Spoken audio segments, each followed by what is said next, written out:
Welcome back, Guardians, to the 26th episode of the Destiny Tracker Podcast. I am your host, Jay, the content manager here at DTR, and joining me this week are my wonderful co-hosts. We have Alicia. Hey guys. Welcome. We have J-Ram. Heyo. Welcome back, man. And Pubin. Thanks. What's up, guys? Blue Yetis pick up everything, even a fan all the way the hell up there. Yeah, I know. You probably could hear my computer fan. I should really get that checked out. Yeah. But yeah, welcome back, J-Ram. You've been gone for a while. Yeah, my 2 weeks ago my brother got married in Florida. It was awesome ceremony. Got married on the beach. We stayed at a really fancy hotel. The beginning of the trip though was a little intense. Molly and I, my wife, we were on the runway, and I'm assuming that the air traffic controller said, "Go ahead, take off," and we're going down the runway. And you know when you're about to take off because those bumps start to decrease. And then at the last minute, tires, not squealing, but, you know, squealing a little bit. The plane goes from like 100 miles per hour or whatever, however fast it goes to take off to 0 in like 5 seconds. Whoa. Turns out that right before we're about to take off, an engine went out. Wow. Oof. Yeah, so I was like, gosh, wow. Oh shoot, here we go. So I tend to be, and this might surprise you, but an optimist. So while everybody was flipping out on the plane, I turned to my wife Molly and I go, you know, you could be the one flipping out on this plane and complaining about the time and everything and the engine going out, or you could look at it as in they caught it before we took off. Could have happened Absolutely. twice. That. Yes. Yeah. I'd rather have that Awesome. happen 10 feet off the ground versus 300 feet or Yeah. even higher, Oh, right? here she is right here. Here's the lovely Hey, wife. Molly. Hey, welcome. So make a long story short, we finally get to Florida. It was great. We invited Hulk Hogan. He was staying in our hotel, but he never showed up to the wedding. Aw. Hey, brother. Oh, I was so pumped to see Hogan. You didn't want him ripping off his shirt in front of everybody anyways. You're good Yes, to go. I did. Well, glad to know you were safe. Yeah, thank you. Thank Thank you. Alright, guys. Well, our guest this week is Ninja with no L. What's up, man? Welcome to the show. Oh, not too much. Thanks for the invitation. What's up, Shape Haters? How's it going? Welcome. Hey, they're in chat. What's up, everyone in chat? Thank you for tuning in. Alright, guys. So, we have a great show in store for you guys tonight. But before we go into that, I do have a few announcements to make.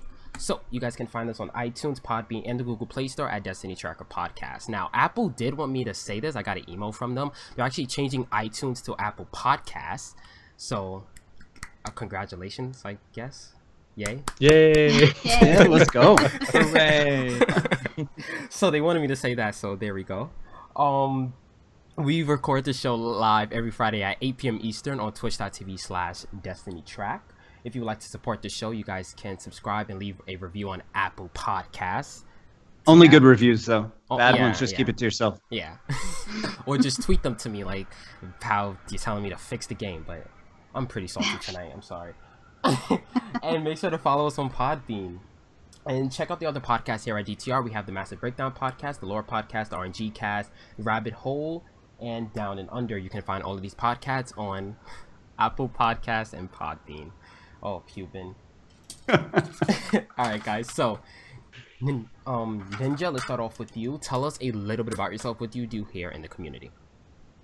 Well, I guess you could say I started playing Destiny, not alpha, but beta, on, I believe it was, 360 or the Xbox One? It's been so long ago. It's, 5,000 hours deep of Destiny gameplay. I'm going to have to search through the memory banks. But long story short, I've started playing Destiny competitively, and before I started streaming, we started doing the Trials Train stuff. We started helping people out every weekend, doing some things on, stream stuff for viewers that I'm trying to go to the Lighthouse and having a hard time. And it kind of grew into something that kind of took off on its own. I started it with a friend of mine, Dr. Lupo, and some other individuals were early on, but me and him tended to be the only ones that kind of kept with it. And we've met some nice people along the way. And I got to say that we've emerged through the trenches unscathed, having some fun every weekend playing some Destiny. And you know what? We just like to help people and have some fun and give you a good place to hang out. Nice. Yeah, Lupo's a great guy. We've had him on the show a few weeks ago, actually. Yeah. He's a Very great nice, yes. Very good guy. So what got you into streaming, if you want to go more into that? So I think my first ever starting for stream stuff was competitive stuff. I played one tournament and we didn't do too bad. That was way back in the Critical Minds days. That was the individuals also known as God Squad. At least some of them were Bulletproof, Big Rip, Barney, some individuals that you don't even hear about anymore. I'd Be Lazy, and I think Chomps were early on. And after streaming that and realizing what kind of fun I could have while entertaining, I guess, an audience and showing them gameplay and, building your own little renown of sorts, it kind of became a bit of an addiction. And I started doing it, month after month, and it kept going a little bit better. Had a little bit of an offset during 8 months of schooling. Had some bad internet, kind of got some bad housing stuff. We got that taken care of, and came on back May 1st of 2016 and just kept with it. I had a goal to get partnered. I did, and it's been a fantastic way to spend my evenings every day playing some games, having some fun. Glad to call it a potential career. Nice. Yeah, what a lot of streamers always say on our show, all you have to do is just press start streaming and then you see where it goes from there. And that's like exactly that's advice.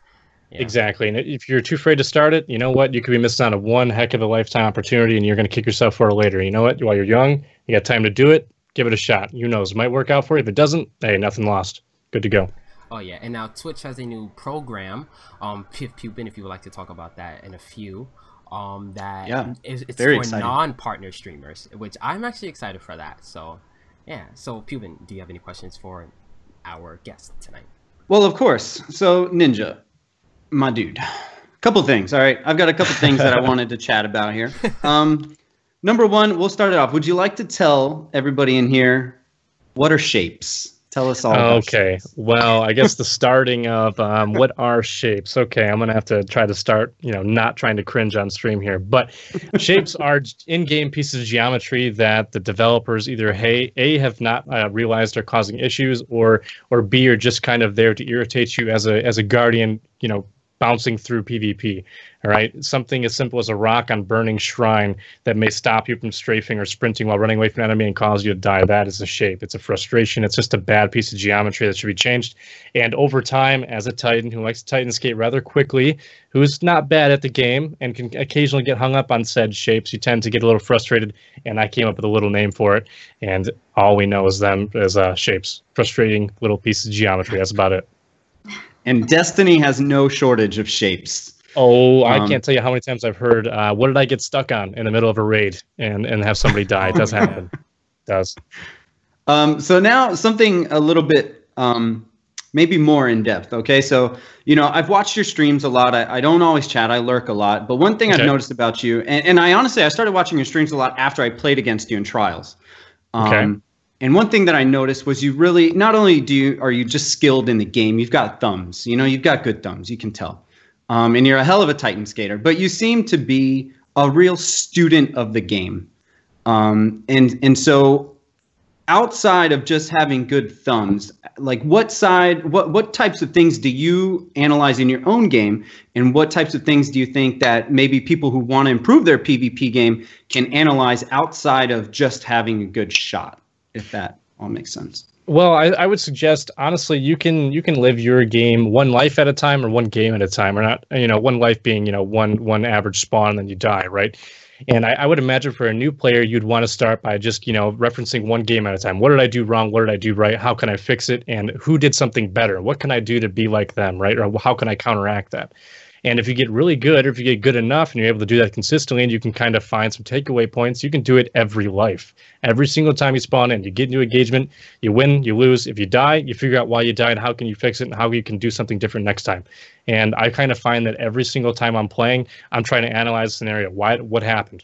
Was the enemy better than me? Did I get some lag registration or something like that? Did a melee not register? Once you understand the game down to a science, you can really start nitpicking your gameplay and trying to find better habits, and then you can incorporate those habits in your everyday gameplay. So definitely something people don't really think about. You just got to imagine playing your life, figure out what you're doing right and wrong, and if you can't figure it out while playing, record yourself. Watch it later on, and if you can pick some stuff up there, you'll be surprised at how much you'll improve. And I'll say, I've even seen you in stream after, like, you'll be in an engagement and you'll maybe lose it and you'll just be like, man, something about that felt kind of funky. Save the clip after match, go check it frame by frame. This one hit, that one hit. Okay, look, oh, I missed that one. I thought I hit that one. Or, oh, it looks like that one should have hit. It was just bad registration potentially, maybe a little bit of lag.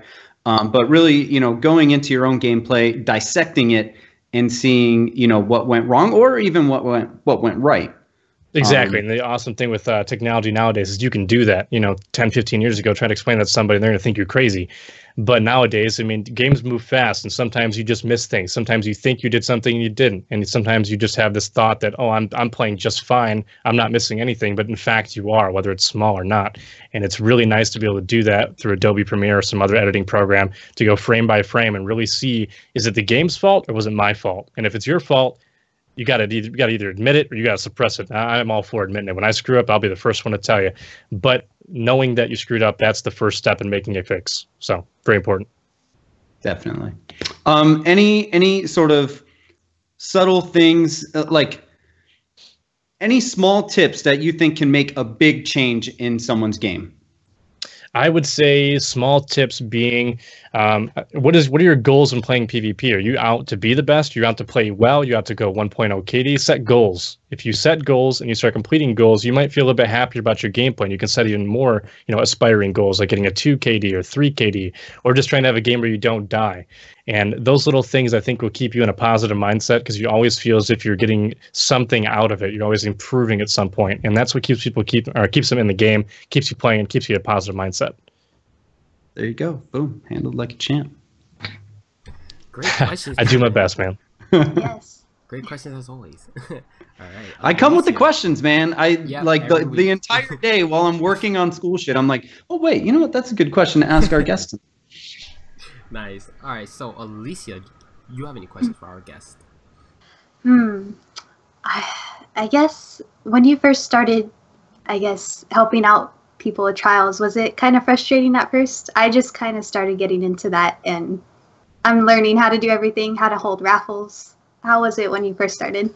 So, everyone, I think when they first start streaming or even doing raffles or trials, you're very, very new. You're going to make mistakes. You're going to do things very slowly. It doesn't really take into effect of this whole precision aspect of it until you get into it for quite some time.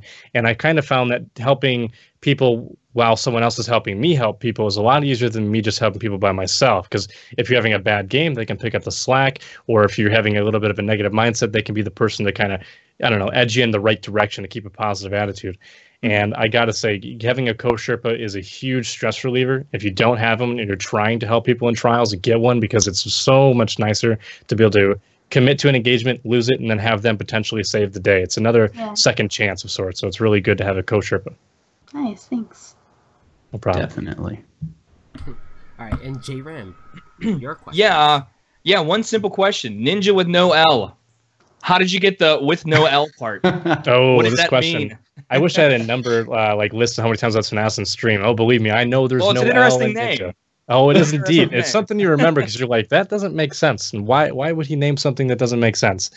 Well, throughout the course of all the Halos, I used to play month-to-month accounts because once you achieved a higher rank, it kind of got boring for a while and you wanted to restart and work your way back up, right? So I had a bunch of gamer tags that associated around the word ninja, like OMG get ninja, ninja with no L ended up being the final result, but things like NLILNJA with little brackets around the I, because we're all younger and we think it's cool for some reason to make fancy looking gamer tags. And that gamer tag actually stuck with me for a while, but then my friends would give me some crap on occasion. They'd call me Nalinja or something like that just to mess with me. So I decided to mess with them back, and I'm like, I'm going to name my gamer tag Ninja with no L and see how they like it. I'm going to counter troll them with my own troll. And it actually ended up sticking. I started playing some more. I got some good gameplay on it. Eventually Halo 3 and all that stuff kind of died off, and I kept going on to more and more games where going from account to account wasn't as important. So I just kind of stuck with it. And when I started streaming, it became a name that really didn't make any sense whatsoever, but at least it caught your eye and it made you remember it because you were like, I've played that guy before. Because I remember asking, is this guy illiterate or something? Does he not know there's Alan Ninja? Is there something fancy that I'm missing? And it's a funny topic of conversation for new viewers, so it's pretty cool. Excellent. Thank you. All right, so Pubin, tell us more about this new non-partner program that Twitch is creating. Yeah. So I'm glad you gave me a minute before you asked me about it, because I wanted to pull up the site so I could actually give real information. I was afraid you were gonna be like, hey, tell us about it right now. But essentially, Twitch is rolling out a new feature called the Twitch Affiliate Program, which is sort of like the mid step between partnerships. So just being a a regular, quote unquote, regular streamer or a partnered streamer were the two initial things. And now you have this Twitch affiliate program that it hasn't started yet, but they will be rolling it out in the coming months, I think it was. I don't have the dates in front of me. But essentially, I'll read what it says. It says, introducing the Twitch affiliate program, which helps us expand the commitment to include tens of thousands of non-partnered creators. The program allows eligible streamers to start earning income on Twitch while building their audience and provides a stepping stone to bridge the gap between emerging streamer and a Twitch partner. At launch, affiliates will be able to start using cheering with bits on their channel, so their communities can have an on-platform choice for showing support. In the coming months, we will continue to invest both our affiliate and partner programs. Blah, blah, blah, blah, blah. Essentially, it's starting out where people can cheer you with bits, which if you don't know what bits are, it's a sort of form of monetization on Twitch where each one is worth like a penny, and then you can cheer with X number of bits. And it's sort of like a pseudo donation sort of thing. And it's starting out with that, but then you will eventually be able to sub to people in this Twitch affiliate program, and those Twitch affiliates will also have a limited number of emotes. I think it's starting out at just a single emote. And so, yeah, it's a really, really exciting thing for sort of streamers who aren't quite at the level where they can get partnered, but maybe have a bit more of a following. They will be getting, like, I believe, advertisement capabilities now. So there's a couple different avenues to earn a little bit more income and help kind of spread your own brand and you know, bring a little more clout to your channel, I suppose. So it's really, really cool. But it is, so Twitch partnership you apply for, Twitch affiliates is invite only. The requirements for it are pretty minimal. The requirements that they have listed here are at least 500 total minutes broadcast in the last 30 days, at least 7 unique broadcasts in the last 30 days, an average of 3 concurrent viewers or more over the last 30 days, and at least 50 followers. So, I mean, not the hardest of criteria there to come under. So yeah, it's pretty cool. Nice. I'm excited, and I hope a lot of people get accepted into this program. Yeah, I've seen a lot of positive feedback on Twitter. Yeah. I think the amount of people opposed to this are really few and far between. Yeah. But yeah, I think it's really cool. The only feedback I have to say is that, like, a lot of people are saying that, oh, now I'm getting to streaming so I can get some cash. Don't do it for the cash. Do it to have fun playing video games. Like, that's just my advice to everyone. So. Oh, and I definitely agree. If you're getting into the wrong reasons, it's going to feel like a job that doesn't quite want to fit where you want to fit. When it comes to monetizing a community, it takes a long time to build that community, and you can't be, you know, requiring them to pay money and stuff like that. And I think you really have to have the attitude where you just want to do this for fun, and you want to see where it goes, and you got to keep a positive attitude. And over time, you know what, it'll evolve into its own thing. You can't force it to go anywhere in particular. Yeah, I agree. Yeah. I think it's well, so Ninja, really quick, what do you think of the new Twitch affiliate program? As a partnered streamer, what are your sort of thoughts on it? I would say it's a fantastic move in the right direction, because there's a lot of people who would give up early, because when it comes to streaming and you're trying to obtain some sort of monetary revenue from it, you purely rely on either outside sources or tips or something like that, right?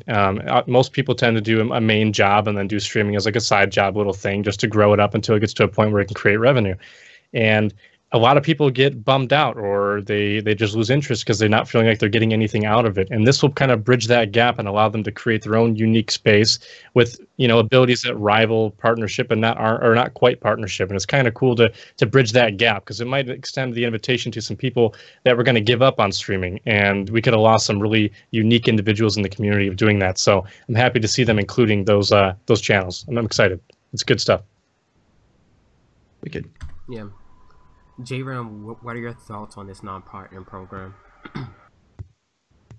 Sorry, I had to unmute myself. I think it's fantastic. It gives incentive to people who like to play.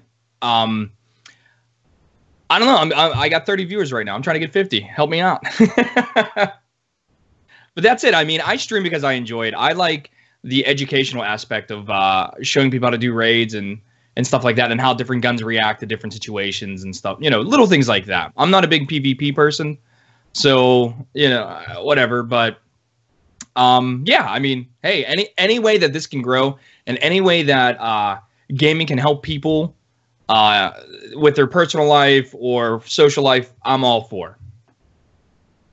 I think it really adds a new aspect of inclusivity to Twitch, you know, where before you had like the mass and then you had the partners. And while we're all part of Twitch, you know, there was some sort of disconnect. I guess, you know, some people feel a disconnect. It's not everybody, I think, feels that way or thinks that. But I think that this is a way to make a huge amount of people just feel a little more connected to Twitch and a little more integrated. And so, yeah, I am afraid that more people are, I'm afraid that those people are, that there are going to be a group of people who are going to maybe get accepted into this Twitch affiliate program and then think, oh, I'm a Twitch affiliate, I can quit my job. And, you know, I'm afraid of those people who are going to try and, you know, like, go for it to make money and then think that if they get this invitation that's like, boom, that's your ticket. I can quit my job and I can do this forever. And, you know, making Twitch a full-time thing where you can, you know, support yourself or a family is very, very difficult. Even once you've been partnered, it's not exactly. It's not a guarantee. You need to do a whole lot of things right, I think, in order to approach thinking about supporting yourself and then including a family on top of it. You need to be very, very adamant on focusing towards making that a goal. And if you can strive to complete it, then more power to you, but it's not easy. And I think most people, when they see that partnership button, they think, yeah, I made it, we're done. And there's a whole lot of work ahead of you still. So got to keep that in mind. Oh, yeah. Definitely. Great advice. In other words, make sure you A, get an education, and B, always have a backup plan. Yeah. Always have a backup plan. Wow. Says the college professor. Yeah. Biased Dude, info. you guys know. No, I'm being serious, man. It's heartbreaking when I have students in my office and they come in crying because they didn't get into that grad program or something like that. And I asked them the question, what was your backup plan? And they said, oh, I don't have one. So, you know, in my syllabus, first day of class, I always say, I realize you want to become a doctor and you want to be the best doctor in the world. You still got to have a backup plan, because if it doesn't work, what are you going to do? All right, I'm off my high horse now. I'm back to Destiny. Great advice, guys. So, Alicia, your thoughts on this? I'm sorry, I missed part I of forgot the information because I had to get my pizza rolls. You damn pizza rolls, Alicia. I'm You hungry. damn I'm pizza sorry. rolls. I need to eat, and I love pizza rolls. So. Yeah, I didn't hear the whole thing, but so far it sounds awesome. That's all I can give you right now. Well, were the pizza rolls good? At least tell us that. I'm trying not to pig out on Okay. stream. I might take off my camera so I can eat them. But yeah. By the way, Alicia, really nice job on stream. I'll tell you, I tend to be able to tune in to a lot of your streams on these Saturday mornings because I'm usually there working and I'll throw it on in the background. You know, you seem to be getting so much more comfortable in front of the camera, so much more comfortable interacting with chat. I got to tell you, dude, really, really nice job. And I can see like the progress of being a streamer coming along. Yeah. And really, really good stuff. And you made some nice plays today. Thank you. I tried. I'm practicing more. So yeah. That was good. Good job, dude. Thank you. And I like that you have a green screen now. I like that background. Yes, I love it too. Yeah. Now, Cuban, My really walls quickly. are my green screen back here. Yeah, I man. was just about to say, Dude, you have to talk your about your setup- setup, man. Saw After my- this- I told you now, this is His what I have to setup do is the when I'm most away at ghetto sea, thing man. I've ever seen. You don't I even have a sit on the table. floor, and I've got 3 boxes here as my setup. Hey, Dude, you got to you start gotta- somewhere. Go to Goodwill. Buy a table. I'll tell you what, though, if you want people to become little micro engineers, you tell them you can't game anymore unless you do something weird with your setup. They're going to find any way possible to make it happen, to watch it. Whether you're stacking up old textbooks, it doesn't matter. You're going to find the perfect way to survive in your own gaming environment. So it's really funny. Like, I legitimately tried to follow all the cables to see if they were all plugged into the correct ports and everything. I was like, what the hell is he doing with this? Yeah. There was someone in chat a couple weeks ago that was like, Pubin, I literally almost ordered you a chair today. Like I was seconds away from ordering you a chair on Amazon. Now, do you still use the toilet paper as the coffee filters? No, I'm not using toilet paper as coffee. I got coffee filter. That was only the first 2 days I was in this apartment because it was shit weather outside. I couldn't walk to the grocery store. And, you know, and to be fair, the said roll of toilet paper never entered the restroom. It went straight from the package to the kitchen. And you know what? Toilet paper works just fine as a coffee filter. Just saying. You gotta do what you gotta do. Have to do what you gotta do. It was like 2 days. 2 days until I went and got coffee filters. Haven't used it since. We're off of that. Okay. All right. I can see the comments now on YouTube. Toilet paper for coffee filters? What? Yeah. First time I've ever seen that. All right, guys. Let's move on to our weekly activity segment. This week's Nightfall is Shield Brothers, and the modifiers are Epic, Voidborn, Brawler, Grounded, and Ironclad. Go out there, complete the Nightfall, try and get an icebreaker, and have fun with that thing in trials. Sadly, yeah. It's sad I have to say that, but yeah. All right, guys. So let's move on. I hate having to use a freaking icebreaker. Wait till we get to the trial stats, which we're. I just got mine. I just got my icebreaker on the icebreaker's comment. I just got it today. Wow. Okay, so I'm gonna tell you how I got it. It's real brief. I'll make it short. Tell me, baby. I've yet to acquire the icebreaker on PlayStation, but I was doing my Nightfalls on Xbox with some friends of mine. And I, let's just say I completed the Nightfall after dying a few times, all right? I'm a little rusty in the PvE sector. I play a lot of PvP. And after dying, I had my Sunrise Bounty, and I'm hearing all this talk and chat and this and that of people talking about booting up a private match, right? And turn on your Sunrise Bounty there, you'll get a higher chance of getting an icebreaker. And I didn't believe for a minute. But I was like, you know what? I'm grasping at straws here. I need an icebreaker. It's trials. I need it. I have to have it. So I booted up Anomaly. I jumped on the rotating platform that I call the rotisserie. And I proceeded to ride the platform around while equipping a Year 1 Prudence, shooting all of my ammo out until I had 7 bullets. Once achieving said 7 bullets, I knew that Bungie likes the number 7, so I immediately thought it would give me an RNG increase in chance and cashed it in and got an icebreaker on stream. And it made absolutely no sense whatsoever, but I have it, and so far it's 1 for 1. I'm just saying. That's the method. Post it on Sunrise Reddit. Bounty. Let's go. Post it on Jump Reddit. on the rotisserie and Anomaly. Get your Sunrise done. Okay, and then just break it on there with a Year 1 Prudence or Year 1 Sniper. You're golden. 7 bullets in the magazine, though. Got to make sure you have 7 bullets total. Okay? I have no idea how I got it, but it did. And I'm happy for it. Wait, do you have one on PlayStation yet? No, not yet. Not on PlayStation. 3 Nightfalls to do this week, though, so we'll give it a shot. We'll see what happens. Okay, good. So if I match you again, I don't have to worry about your ass with the... There you go. You don't have to worry about the Twilighting, icebreaker user, just the Twilighting user now. Just the Twilight, yeah. That's enough on its own, dude. Yeah. So what were you using before you got, since you don't have an icebreaker, what were you using in trials? A primary, Jay. A primary. What? Hold on. Can you say that one more time? Hold on. Where's the Webster's Dictionary? Where's that at? So a wormwood? Yeah, you mean a wormwood? Right? Yeah, wormwood. I mean, it outshoots a hand cannon, so it could be considered as a primary. But, yeah, I've been using a wormwood or an Iron Wreath on Xbox. The sidearm spawned in with ammo allows me to be aggressive and outplay one hand cannon user. And then after that, I kind of got to switch back and use nades and abilities. But, yeah, a lot of sidearm action. It takes way too long to navigate your inventory to pick a sniper or a shotgun to want to dedicate that time without getting killed. It's almost impossible. So, sidearms. Nice. All right. Wow, sidearms. And what are primaries, Pubin? I don't. It's this mythical unicorn. Wow.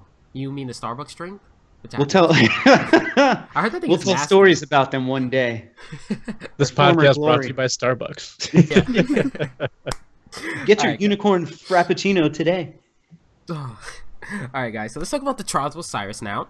My favorite part of the show. So last week's map was the last exit, which is a pretty good map. I had fun. I did not go flawless, but I would have to say, Pubin, I did use some of your tips. I used LFG, and this kid joined my party, and he I never told you to use LFG. Oh, no. Okay, no. That's not your tip, but I used LFG, I brought a kid in, and he had a low KD, which is fine, and he thought I was gonna kick him. Like, no man, we're just gonna have fun in trials.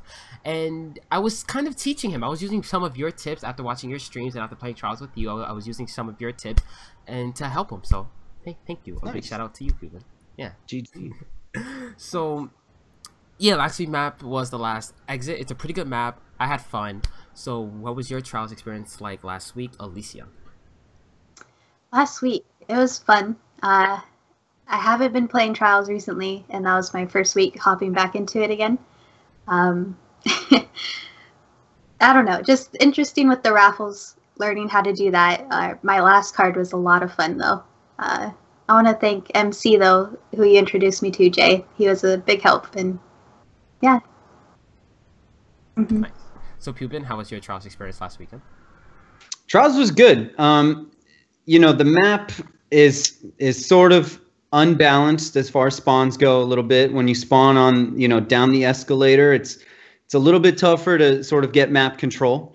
But I will say I had some of my most fun moments shooting people through the glass. The first one I got, we pushed in. I love this so much. It made me so happy. Like, we pushed in to the cafe, and the guy is there doing one of the dances. And I get on the other side, and I'm aiming, because I had actually seen, I think I saw the clip where Lupo first shot got a kill through it. And I was like, oh, son, I'm doing this. And I get there, and this guy obviously does not know that this is possible yet, because he's just there doing his dance. And I'm getting the aim, and then as soon as I pulled the trigger, because I was just like, let me try this out, see if I get a body shot. His emote pulled his head down, and I domed him, and I was like, oh my God, I did it! And yeah, it was... And then I did it twice in a match, like a few matches later, and the kids were spamming me on PSN with messages saying that I was hacking. Oh boy. And then they came into stream, and I told them, I was like, dudes, like, check this out. It's legit. You can do this. And they're like, oh, we're sorry. Hey, at least they apologized. Yeah. But overall I enjoy the map despite its deficiencies. But yeah, it was a good weekend. We got a lot of people flawless. Had a lot of really good games, actually. A lot of really close 5-4 games, even ones that we were on the losing side of. But really, for whatever reason, some really fun, good maps. Nice. So Ninja, how was your trials experience last weekend? So I'll put it this way: as little trials as I've played in the last coming weeks from not having an icebreaker, I've been kind of branching out, playing some other games on occasion. The times that I have played, it wasn't as bad as I'd expected, but there are some definite areas that need work, I think. Like, the inner portion of the map is a fusion grenade nightmare. If you're in the middle and you think you can snipe somebody approaching that door, you're going to get stuck 9 times out of 10.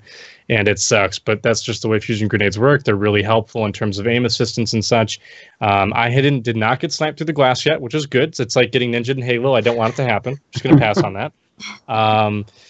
But it seems like the upper side kind of has a potential advantage. It's very difficult to try to do anything but challenge outside immediately and try to hold that so you can remain relevant when it comes to the zone.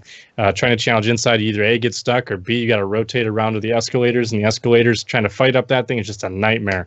So you just got to go outside and challenge and hope the best that you can outplay the other team. It's very difficult, a lot of icebreaker hard scoping, but if you can get by it, it wasn't too bad. Nice.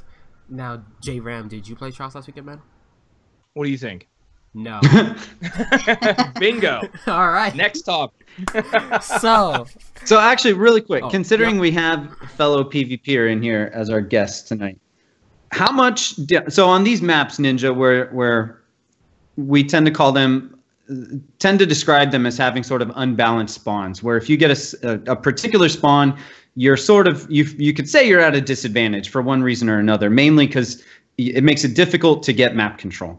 How much do you think things would change if you simply moved where the cap point spawns on some of these maps? It wouldn't be across the board. It wouldn't be like a fix where if you moved it on all of them, but like in particular, I think on this map, if you moved the cap point somewhere else, I'm not sure exactly where, then maybe, the most favorable position to hold in the map wouldn't be that outside area. Mm-hmm. So do you think, what do you think about that, I guess? What are your thoughts? So I would say if they moved it in any position, you can kind of move it in the middle of the map, kind of by, it's the inside heavy kind of deal. If you made it kind of on that flat platform. It looks like a T intersection where both ends kind of go up into a ramping area, and then it's flat, and then you can go inside, and there's a bunch of tunnels. But right there, I think at that door wouldn't be too bad, as long as the distance to that location was the same on both sides. Now, they may not be. You might have to check that out. But if they did move it, I don't think it would be as much of an issue. Because both teams have to go inside, and both teams going inside means both teams kind of have a closer advantage rather than trying to fight inside to outside. Inside to outside kind of be tough, especially with those escalators. But it all depends. I mean, map design is something I think Destiny has always struggled with when it comes to using everything at your disposal. It tends to be more mid to close range engagements, hand cannon heavy, shotgun. Sniping doesn't really happen much anymore because the green ammo are counting less when using Icebreaker. And I would say it would be an interesting thing to test out in the closed build of Destiny, but I'm doubtful we'll see it in Destiny 1. I doubt they'll move it. Do you think there should be something else besides just this cap point that spawns? And I don't know if you've ever thought about this. This is actually maybe the first time I really posed the question. Should, like, end round where the round isn't over, instead of this cap point coming up to capture, do you think that there should be something else that happens, some other mechanism to shove the round into an end, so to speak? So I think other games have tried something like if you die, you can't be revived or something like that, like Search and Destroy in Call of Duty of sorts, right? They do it in CTF or Overtime, I believe, and in one of the Call of Duties. I honestly haven't thought about it, but it's not a bad way to try to mix things up. Maybe they could add a mixture of things, but adding too much RNG into it might make it bad. So right now it's capturing a zone. You can still be rezzed. You can still super and all that stuff. Maybe I don't know. It's kind of tough because I'm thinking of something like PlayerUnknown's Battlegrounds or H1Z1, how they have like a gas cloud that moves in and does area damage, and I just think that wouldn't be right for Destiny. So it's kind of hard to stimulate some sort of movement towards the center of the map without having a zone there. Maybe I don't know, because I'm thinking like capture the flag stuff. Maybe you can grab something and there's bring it to your base, but at the same time would just turn Trials into a whole other game mode. So I think it might be kind of tough to try to mix it up. Well, to answer your question, I just thought of this. This is probably not good, but maybe spawn in a heavy box just to spice things up as soon as the timer. No, God, no heavy. No. Keep the cap point. He's like, I'll keep the cap point. Heavy is tough to fight against now, especially with green ammo the way it is. Almost impossible to take out someone who has a rocket if you don't have a sniper or you don't have a shotgun. It's very hard to hit 3 hits of hand cannon runs without getting rocketed, right? So. Very tough. Very tough. So right now in this current game, like in this current state of the PvP, should they bring back the 2 heavy crates or just keep it to the 1 for trials? I mean, I don't know. You might have a different idea of this than I do, but I kind of don't like heavy because it allows players to get kills they normally wouldn't be able to get. It kind of reduces that skill gap of sorts. There was a bit of a skill gap with both teams having rockets. I can argue that. But at the same time, I can end my opponents in a very extreme variety of ways, and heavy kind of minimizes the kinds of ways I'm able to do it, and it kind of makes it hard. So that's just my opinion, though. Yeah, I'm not a big fan of heavy. I like the way heavy is now. I like the theory behind the way heavy is now because it's almost like in most of the time, instead of heavy being the deciding factor in the round, it's fighting around the heavy it's that fight before the heavy actually spawns that oftentimes determines the round. Whether it's pushing with a super or this. I feel like on most maps with the current state of the game, the round is over a lot of times before the heavy's even pulled. And so, yeah, I think I'd prefer heavy the way it is because heavy gets used less often, I think. And so anything to keep heavy. It doesn't require you to switch to a Gallahorn to out Gallahorn someone else or a Truth as well. There's a lot less inventory management going into it. You can kind of just put on the heavy you'd want to use throughout the whole match, and when that round comes up, you just use it. Most times, you'd see players like literally switch to a Gallahorn or a Truth just to get an advantage, and that kind of got frustrating too because it takes some of the skill gap out of it. Definitely. I agree. Yeah. So, this is part of the show where we play a little game where we guess how many kills a certain weapon received last week in the Trials of Osiris. So, this week we're going to do Icebreaker since we're talking about that gun a lot. So, do you have any questions, Ninja? This is my favorite part of the show. I don't know why. I would say, so questions about guessing how many kills Icebreaker had or something like that, or do you want me to come up with questions? Game. Do you have any questions about this game? Are you confused? Guessing or No, I'm good. Okay, so the lowest number you could guess is 1. It says a lot of us. The highest number is 10 million. Hint, it's in the millions. It's in the millions? Or you could guess 1 and win. Right. I guess I could. I'm going to go with I'm going to tell you this. Million. I was going to say it's never been more than 5. Yeah. So I guess 4.6 million. Something really high. I'm just being astronomical, 4.6. I suppose. All right, Alicia. I'm going to say 3.9. 3.9. J-Ram. And thank you for writing it down. Yeah, buddy. 2.1. 2.1. All right, and Cuban. I'm gonna go 3.0. We're pretty evenly spaced here. I'm gonna go an even 3. All right. It's 3.1 Oh, million. Cuban. There you go. Let's go! 2 out of 3 weeks. He wins the speedboat, the trip to Tahiti, and a refrigerator. Perfect. And a Down chair. with all of this. And a chair. And just give me a damn chair. Yeah. Hopefully some furniture. Yeah, he just wants a chair. Alright, so Icebreaker got 3.1 million kills last weekend. It was the most used weapon in Trials with Osiris last weekend. It's crazy. I had fun with Icebreaker. Icebreaker's not the problem, it's the ammo economy. It's forcing the weapon to be used. It would be really, really weird for them to nerf Icebreaker and not just look at the elimination green ammo economy. But that's alright. So really quickly before we talk about that, let me just say the top 10 weapons, the most used weapons for last week. Number 1, Icebreaker. Then is the Palindrome, the Wormwood, Ias Luna, Mida, No Land, Blind Perdition, Hawksaw, the Last Word, and then Blind Perdition, Adept. So boom. It's the same weapons every week. Yeah. My one question is, if you included both Blind Perdition types, would it still be outperforming Hawkside? I would assume it would. Yes. So the normal one got 583,000 kills, and then the Adept version got 424,000. And what place would that place in the top 10 then again, if that were the case? That would be number 5. Number 5? Because it's not a bad weapon. Yeah, we'll replace Mida. It's kind of scary to see that's used more than Mida. It's kind of strange. I wouldn't expect that being a user who plays really often for trials, but it's got good rolls and it's not bad. It's everything on it. It's like good. It's just not as good as something like a hand cannon in most cases because of the whole range requirement. But it's kind of cool to see that weapon in there. Yeah. It's kind of. I actually think that the whole top 10 is it. As far as primaries go, I like what you see in there. You know, you've got a couple really good pulse rifles. You know, Blind Perdition's solid gun. Your Hawksaw. You know, there have been some really solid vendor rolls out there in the past. Mida's always been really good.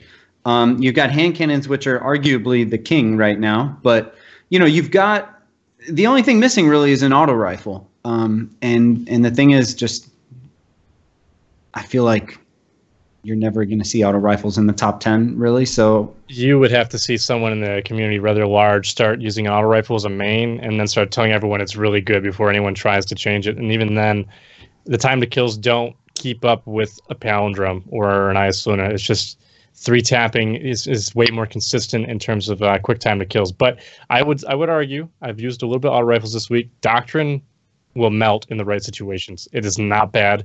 It's a very user-friendly weapon. I highly suggest giving it a shot. It's not bad. Yeah. I definitely think Doctrine is I think it's as far as PvP goes, I think it's the best auto rifle in the game, I would argue. Especially when used in the proper range, in the proper situations, it really, really tears up. And, if you don't have a great hand cannon shot, if that precision isn't there for you for whatever reason, maybe you're not comfortable with it, you have a Doctrine, use it because, auto rifles in general, like you said, they're user friendly. It's more target acquisition and target tracking as opposed to precision, quote unquote thumb skill, if you will, traditional thumb skill. And yeah, but they're, they can compete. If you come against a hand cannon user who lands their shots, you're gonna lose that gun battle. But sometimes, you know, the flinch off of that thing is pretty decent, to be honest, if guys are hitting their shots. So I think the ability to focus on movement too is more important, because you're not hitting the trigger every shot, right? You're not technically causing a little bit of fidgety feel in your right thumbstick. So if you can incorporate a crouch into it, say if you have a paddle or you play claw, you can change your head height position. And I've won countless gunfights with a doctor against a hand cannon user who's not bad, because they don't expect a random crouch in the middle of it. It's kind of something that kind of developed itself in Halo. And holding that right trigger opens up your thumb for a lot more precision, in my opinion. It's a lot easier to track targets. If you're constantly pulling that trigger as fast as possible, you lose accuracy. A lot more fidgeting movements kind of makes it a pain. So it's not bad. Definitely give it a shot. Well, Doctrine is actually in place number 34, and it received, I just lost it, 95,000 kills, and that's just the normal version. I got you. The number one auto rifle on the list to show up is Necrochasm, and it's placed. Oh, Necrochasm's really solid too. And it's not bad now. 156,000 kills last week. Not bad at all. That archetype itself's not bad. Necro is a lot of fun to use now that everyone explodes. Although the explosion does minimal amounts of damage, it's still cool, right? It's a fun just satisfying. Yeah, exactly. Nothing like blowing your other Guardians to bits for fun, you know? Well, since I have up the list, is there any other weapon you guys want me to pull up or something? Anything you guys curious on? LMGs. How about the latest Iron Banner LMG? What is that weapon called again? I want to say the Silver Dread, but I don't. Yes. Yeah. I would be willing to bet that's probably one of the most proficient LMGs they have out right now, minus like Thunderlord and stuff like that, or Nova Mortis and all that. Yeah. So for that, I'll pull up the percentage, but now the API is slow. So yeah. So how is everyone? I would go. I think. Well, so actually, if we never talk about heavies, do you have any Ninja? Do you have any thoughts on what you think the best PvP LMGs in general have been, like, or could be right now, like in the current ones that are available? Do you have any that, and not that heavy plays a huge role generally in PvP, but you know, any kind of jump to mind? So I guess I can start this with like the evolution of heavy. Year one, I think Correct and Measure was really fun to use. 150 rounds in a mag, right? You guys remember that? That was crazy. How did we get by with that? And then you were thinking, well, Last Word was stupid good. Thorn was stupid good. Blink shotgunning was all stupid good. So it was very difficult to use all 150 rounds without getting executed. And then later on, it was that very high impact LMG from Iron Banner. I can't remember the name. I think it's like Brechemart's Last Stand or something like that, or Brechemart's Stand. It killed in like 3 or 4 hits, right? It was very difficult to outshoot it. And now I think that Silver Dread is actually really good middle ground. It's got a good fire rate. It's got decent range, and it kills in like 4 or 5 shots. And the funny part is it has a similar damage model to the Wormwood, except it's full auto and shoots a little bit faster. So I'd argue for the ammo capacity's sake, you could find that with Field Scout, and it's fantastic. Yeah. Fantastic. Yeah, I have one with Field Scout, and you can just shoot for days. I'd also think we'd be remiss not to mention Yolder's Hammer from back when, you know, previous Iron Banner machine guns. And you know which one isn't bad is the one from Oryx. Quillam's Terminus. Yes, not a bad little heavy machine gun. It's nice. Definitely good. The Silver Dread is actually the most used heavy in trials, surprisingly. It received, well, I don't have kills, but 0.50% of the population uses it. So that shows how many people actually use heavy in trials. Yeah, it's not bad. Got 0.50% of all the heavy kills. So, yeah. I really like to use the Zombie Apocalypse. I think that just the name of it sounds cool, whether it's good or not. The Zombie I use it Apocalypse all the time. If you hear somebody talking about that heavy killed them, you're thinking, I don't want to fight that guy. Zombie Apocalypse. I've seen movies, you know, the Dawn of the Dead, all that. I don't want none of that. Yeah, for me, I aim right at the chest, and then 2 or 3 shots, because of the way that the recoil pattern just goes straight up, take them out. It's like a truck too. So yeah. It's hard. It's hard. Yeah, it's pretty good. That's the one from Lord Shax, if anyone is wondering.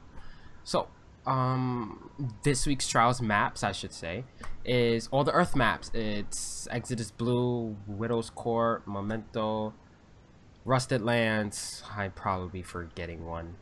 What else? Bannerfall. Oh yeah, how can I forget that? I love that map. Best map in the game.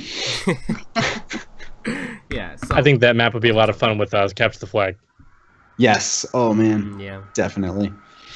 Because I love Rift on that map, and so yeah, I think Capture the Flag would be and really Frontier fun too. Frontier is the other Trials map. Mhm. That's right. Yeah. So go out there, have fun in Trials. It's a lot of maps. So let's talk about raids really quickly. So J-Ram, I know you weren't here for a few weeks, so I just want to get your opinion on diving back into King's Fall, because I think that's where we left off with you, right? Or did we discuss? Wow, you haven't been here for a long time. Yeah, 2 weeks. I haven't been here for 2 weeks. Oh, is it 2 weeks? Wow. How about I King's just give Fall. you, because I've been thinking about this all day, so I'll just give you like a an abstract of what I've been thinking about. Okay. Okay. Give us the cliff notes. Yeah, the cliff notes. So Yeah. first and foremost, okay, I'll go right in order. Vault of Glass, awesome. I love the Templar challenge. I think it could have been a little bit more thought out. I mean, we've been preventing the Templar from teleporting since year one. So I think they kind of just used that as the challenge and piggybacked off it. The hardest part about that challenge is just staying alive. That's it. Yeah. I was gonna say Axis. Sorry. Atheon, however the hell you want to say his name. Atheon. Yeah. That challenge, I was expecting it because they came out and said, "Oh, it's the most challenging challenge we've ever made." I don't think it's challenging at all. Yeah, same. I don't. Yeah, I mean, I think once you Axis do is it, harder. yeah, we'll get to that one. Yeah. Once you do that once, it's like, okay, good. I know what to do. Easy. Raid 2, Crota. Love the way they changed the encounter after you get everybody over the bridge. In fact, that is the only thing that they actually changed as far as the raids are concerned. I mean, they did add the challenge modes, but as far as actually changing a raid, that's the only thing they did. I don't know if it, I'm not a programmer, so I don't know how intense that is. Was it an upgrade? Absolutely. It makes it more fun. It gets everybody involved. The Death Singers challenge, fine with me. Just be an efficient killing machine. Yeah. But if you think about it, if you think about those two challenges, and then you compare them to the two challenges in VOG, they're the same thing. They're the same exact thing. And I'm kind of disappointed in that because I want to see more variety. Both challenges, it's like first one, stay alive. Second one, you do it once and you understand how to, what you have to do, and that's it. King's Fall, what a great raid that is. It's an excellent raid to teach people how to raid because it's not like it's that intense. I saw that, Pubin. But it's kind of a really good introduction to, okay, this is what raiding is. I like it because each encounter you can kind of, if you're taking, new people through, it's nice because all you gotta do is say, okay, we're going to clear out some enemies and then you're going to stand here and shoot, but you're going to learn basic mechanics with that. So it's a really good teaching raid. And it's a really good raid to teach people how to jump and stuff like that. I know you have the one, the wall room, if you want to call it the dick X. wall, whatever. Just press X. Yeah, yeah. But it teaches you the mechanics of jumping and how what do you call that ninja? The shapes? Yes, shapes, geometry. Yeah, how many times have you jumped against the wall and you just get pushed right off the side? Oh, yeah, that happens. Yep. That's an example of a bad shape, okay? But I think it's a really good teaching raid. I wish we would have seen something different in that, considering the fact that when they did Crota and they changed Crota, you're like, oh, this is going to be awesome. But they didn't change anything other than that one Crota part. I like the fact that when it's the featured raid, all the challenges are active. It gives you that sense of, I'm getting a lot of stuff. I'm getting all the adept weapons. We'll talk in a second about armor. Okay, I think that's a huge problem right now. And last but not least, you got Wrath of the Machine. Obviously, nothing's changed in that. Vosic is really simple if you just get the right people to do the right jobs as far as his challenge is concerned. With, just make sure you run to the room, you listen for the person, everybody runs, just be patient. Axis Challenge Part 2, I think that is the hardest challenge in the game. If you really think about all of the raids, and then you compare them to that little part, that is the only part in all 4 raids in which everybody is going to have to do something that they're not comfortable with doing. Whether it's running from left to right, or calling out the empowerments, or you're the last slam, but you get flung up in the air. How do you adapt to that situation? Turning around, making sure the shanks are dead. I mean, that is nonstop, on your toes, on your feet, moving, thinking, communicating. It's the best encounter in the game, in my opinion. Absolutely. As even as a PvP player, I'd agree.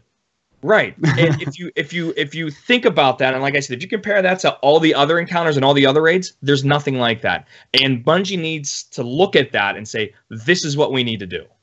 Because I remember when Wrath of the Machine was coming out, one of the words that kept coming up, one of the themes was collision. And as I'm playing that raid, I'm like, where are the collisions at? And then you get to that last part and you're like, holy shit.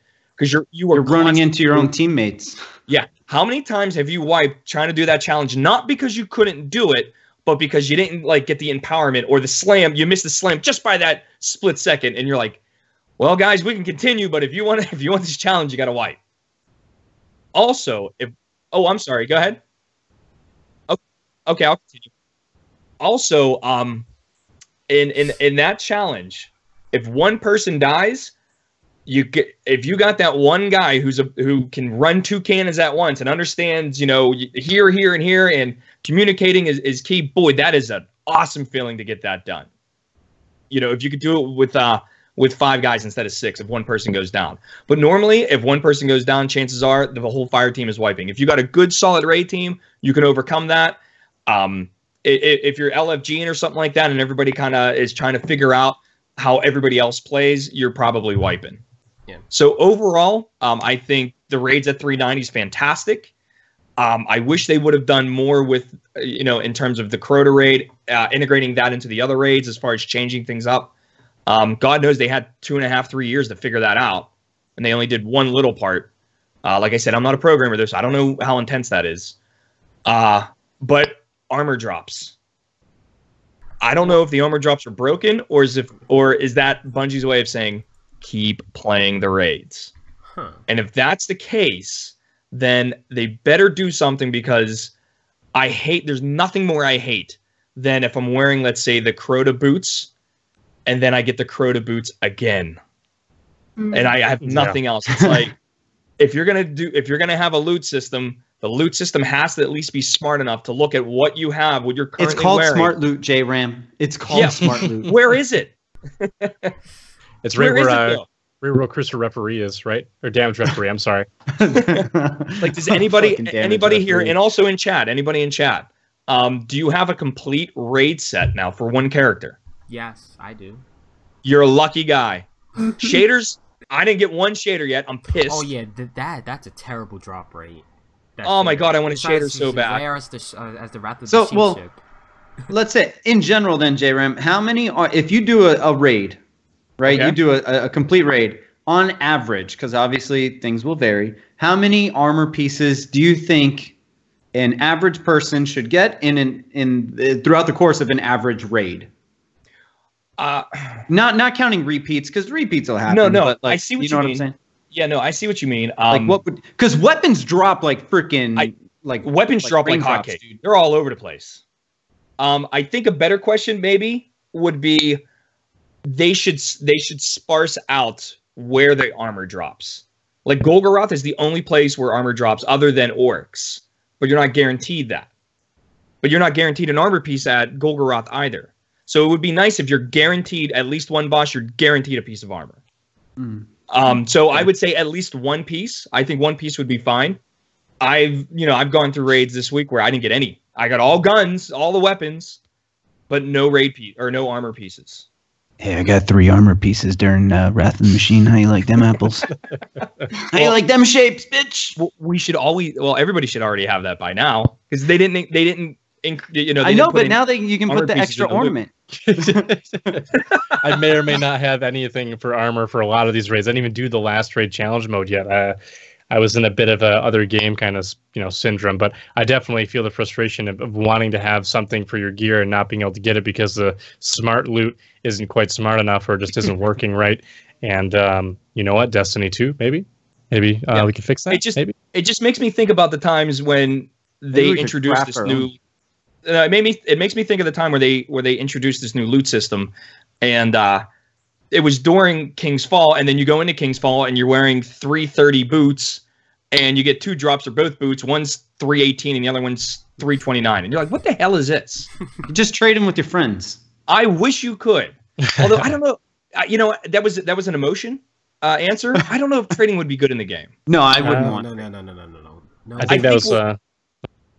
I think what would be really good though is if you can go to like a vendor and say, okay, well, I have these 318 boots and 329 boots. The boots I'm currently wearing are 331. Can I trade them in and get a couple extra light on something? So I've got these boots here. I don't really need them because I already have them. But I trade them for that chest piece right there because, man, would it match really good with this? Yeah. Now, see, I don't think that would be a bad way to introduce something into the economy in which we already have 15 billion economies in the game. Yeah.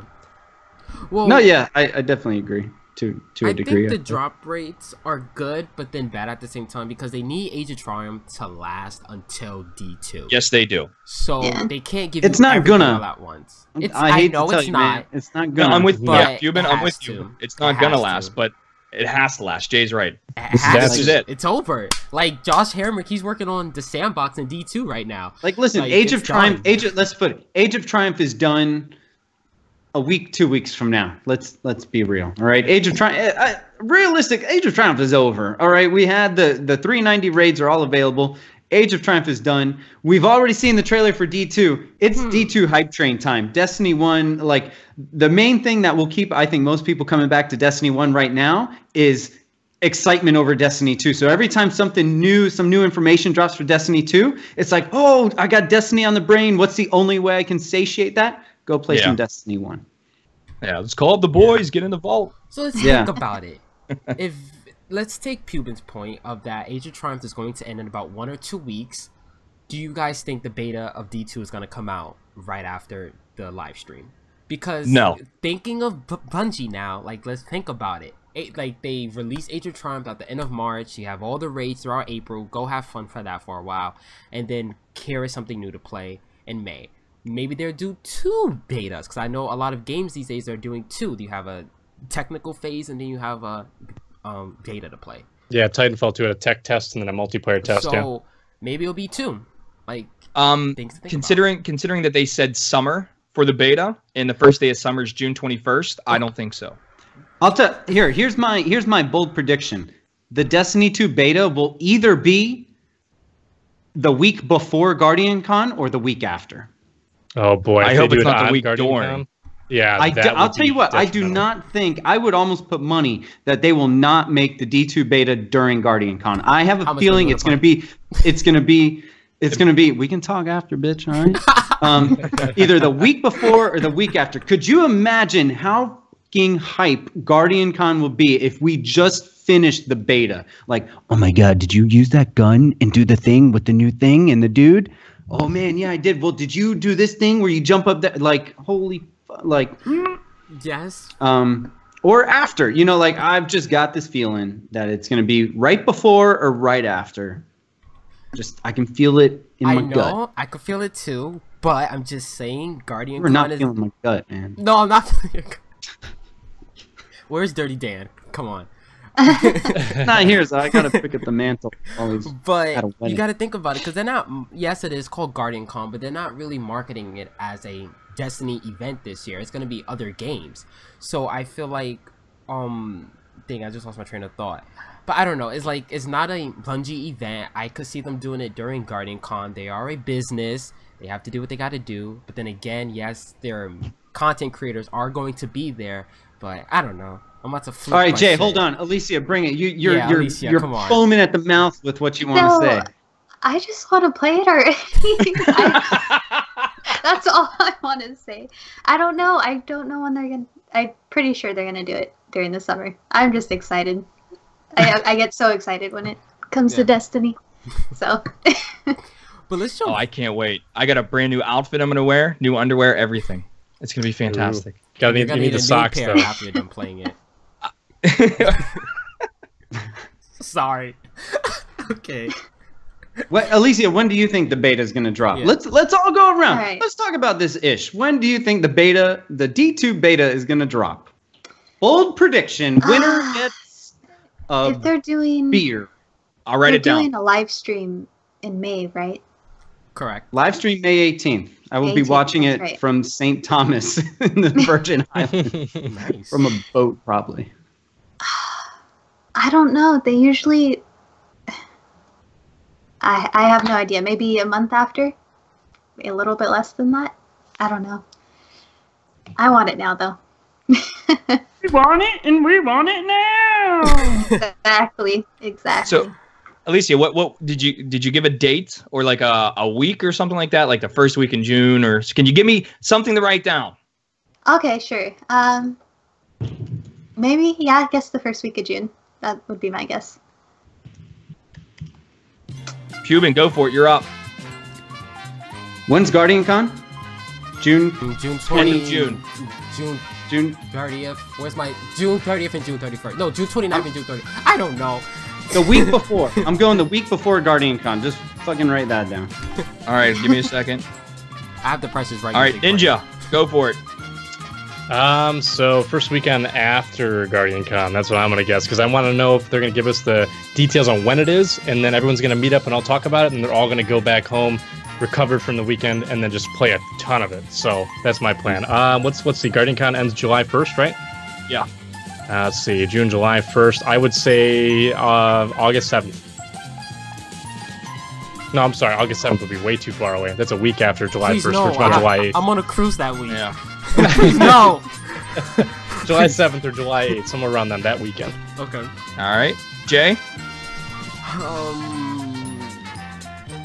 Can I give 2 dates or no? No. That's cheating. You need Yeah. to pay up Hey. twice. Wait, no. Yeah. Ninja gave 2 dates. Come on. He said. Well, No, he July didn't. He one's not said accurate. July 7th. Yeah, that one. I messed up with August. Okay.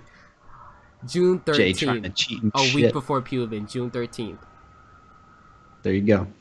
All right, let me write this down. J Ram, did you put a guess in? I'm going to right now. You guys ready? Sure. I mean, I'm ready. I'm going to go second week in July. Okay. All right. But wouldn't that be with Ninja's thing? Isn't that It No, would his be- is the first week. It'd be the 14th. Yeah. Or, well, it depends if you start your weekend Oh. on Monday or Friday. Yeah. This. So, there they are, everybody, in all of its glory. You're gonna have to hang on to that until then. We're gonna Oh. revisit. Yeah. We'll put that I'm shit in a sharing it. safety deposit box somewhere. And I'm going to put it right on my monitor right here. Give Monitor it to, number I one. don't trust you. Give it to Molly. She'll keep it safe. Yeah. Give it to Molly. All right, Molly, we need you to keep something safe. But She keeps all the cool Let her- things safe in her Let bra. her know that you're not coming on to her. Like, hey, I need you to hide something. You know, like, Oh my let her know you're God. still on camera. oh All right, my these are the God. dates in which we all projected that the Destiny 2 beta will be released. Whoever wins is going to win something. You have to keep it safe because they don't obviously trust me. She's giving me the dirty look. I know that I'm not wearing a bra. Shh. What'd I say? Let her know that the camera's still on. Yeah, the mic is still on. We know enough about Molly at this point. So there's a side bet on chat here. So they're saying my guess is 7/7/2017. You know how Bungie is with sevens. You know, it's Ooh. looking pretty I strong. That's just true. typed in chat. Solid guess. Yeah. Yeah. That's a huge. Ooh. I like that. Wait, are I you could- getting? Do you have some sort of Destiny partner insider information? Ninja? I kind of get Trident layers on the daily from Bungie to stream their game. So yeah, You get them Bungie checks. I can't wait for mine because apparently I make the game. But dude, I don't they're wanna go into tasty. that. Believe me, you're never gonna be needing saliva ever again. Trident layers do it up for you. You're good. so I don't know. Like I agree with our answers, but then I'm like, I still think like the Destiny 2 Take live emotion stream, out of it. for us to see the gameplay a month before Jay E3. operates on emotion. Look at this guy. Oh, I know. I It's just You'd be out of you, his heart. Jay. I love you. You'd be a horrible scientist, though. yeah. Yeah. So You true. got to take emotion out of it. I know, but we've been wrong with a lot of stuff so far. We saw Everybody's a teaser wrong. trailer. We had Mark from Garden Radio say September 19th. He's wrong. We thought they was going to show gameplay at E3. We're wrong about that. They're showing a month before E3. I don't know. Like Luke Smith makes me want to cry sometimes. I don't think Bungie's ever had the track record of randomly dropping something massive like a beta. They do a good job at driving the hype train, whether it's leaks or whatever. There's always seems to be some sort of information that people are looking forward to months in advance.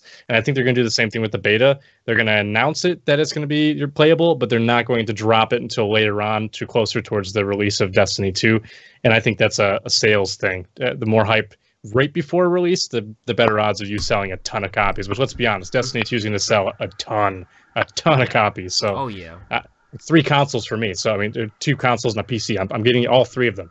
Can't get Destiny enough. So What are you gonna main between the three? Like, I don't know if you've decided. I really don't know, but I know it's a huge deliberation for a lot of streamers right now on what they're gonna quote unquote main. I would imagine when it comes to streaming, it depends on everyone's setup. Because like me, I play on a massively built PC. If I want to start streaming PC games competently, and I say competently without sacrificing frame rate and stuff like that in my main game, I got to get a whole nother PC. It's a whole nother business expense as a streamer. So I think it depends on your overall setup. If you have the stuff to do it, you're probably going to start PC. I have a ton of friends on Xbox. I consider myself an Xbox main because that's what I kind of grew up on, although I had PS1, 2, and 3 and all that stuff. But most of my multiplayer is all on Xbox, so I'll probably start day one on Xbox because I'm assuming PC might have some issues, but I will be playing PC side by side. PlayStation will take the back burner. Gotcha. So let me just throw two I'm not going to hold you to it, by the way. You're free to change your mind. So I don't know if you guys saw the tweet earlier from DTR, but it said that GameStop, well, I said, GameStop is going to be receiving new Destiny 2 marketing materials next week, okay? Just so you know, guys, anytime you see a tweet from DTR, it's almost always Jay. So if it's something you don't like, just yell at him on his personal It's actually account. always me now. I run, or just tell me to fix my game, and I'm still salty about that. But so they're receiving promo. Let's talk. So they're receiving new marketing materials. Think it's Wednesday, April 26th. So that is about a few weeks before the May 18th gameplay live stream. So why so early? Why are they getting that so early? I think beta, even though I said June. But anyway, beta, May. Come on, like what could they be getting? Like, come on, like I don't know. Well, how about a side topic? How long do you think the beta is going to be open for? I would assume like a week. And not just a weekend. I can't assume 1 weekend unless they're going to do 2 betas. So I would say about a week's worth of gameplay to get as many people in as possible to really test it out. Yeah. I think at least a week, yeah. Yeah, was the first beta a week? I think so. I'd have to double check. I mean, this is a long time ago. I could see something along the lines of like the weekend, PlayStation 4, since they have the exclusivity. The weekend they get it, and then it opens up for Xbox players as well on Monday. And then it goes to the next weekend or ends Friday? Maybe Friday. Ends Friday. Okay. So PlayStation 4 people get Friday, Saturday, Sunday. Monday, that's when PlayStation 4 and Xbox and PC maybe get it till Friday. So if you pre-ordered it on PlayStation 4, you get an extra couple days. I will tell you whatever it is, whatever the extra days PlayStation has, the PC and Xbox will certainly have a weekend, a full weekend, because there's going to be a lot of people that can't play Monday through Friday. And can you imagine being someone who just you work or whatever the case, and then you're going to get cut out of the beta completely because you didn't have that weekend? Everybody will at least have a weekend, a Friday, Saturday, Sunday. Yeah, I still think PlayStation 4 is going to get a couple extra days prior to that. Well, I agree with that still, though, too, yeah. You might see PlayStation 4 get 2 weekends. It might open up on a Friday, Saturday, and then PlayStation 4 gets like maybe Saturday, Sunday, and then it opens wide on Monday and goes for a whole week after that. I mean, who knows? I say a week and a half because PlayStation is gonna get it first, but then if you pre-order the game, you still get early access. So you give those people a few days to play, and then you open it up to everyone, and you get them like a day or two to play. And plus, like people said, they are catering to the casual players in this game. So I see them having about a week and a half. Because some people can't play during the week. So you guys don't play 12 hours a day. Can't do it. Can't do it. Yeah. I hope they do the same thing. You. I hope they do the same thing with this beta that they did with the previous, which is they open up Earth and you dick around on Earth and everything, and then you turn it on a Wednesday and you're like, holy shit, wait, why is the moon active? And then you go to the moon. Like they didn't tell anybody about that. Yeah, that was cool. So that was awesome. I hope they do something like that again. That little surprise. I didn't play it. That sounds cool. What? Oh no. My story, because I didn't know about Destiny until the day it came out. And I fell in love with it right away. So that's similar to my story. Yeah. Wow. I had no idea about it. I remember seeing it at E3, and I called Molly at the time we were dating, and I called her up. I'm like, this game is going to change my life. I was so pumped up for it. Nice. Yeah. I missed out on all the Destiny hype. I was overseas, Same. man, and Mhm. Oh, I had never even heard of Destiny, and I got back in August, and Destiny released in September. And my brother's like, Oh, hey, this game Destiny, we're gonna play it. And blah blah. I was like, yeah, that's cool, man. I don't even have a PlayStation. So did you But- guys notice on the pre-order thing? Because you know how in year one there was our first ship that we get. If you look at the Destiny 2 pre-order and beta get early access, it's a different ship. Have you guys noticed that? It's the small things that I like.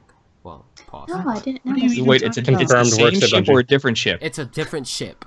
I Well, wish it I better be would a have. different ship. It actually looks pretty cool. It has little guns on its side, like pew pew pew pew. Like Yeah. Yeah. Unfortunately, we never fly our ships. Hopefully, in Destiny 2, maybe you fly them. Maybe. That'd be I dope. That'd be nice. That'd be I dope. mean, imagine flying over the last city as it's in fire and burning and smoky. Sorry, I had a moment there.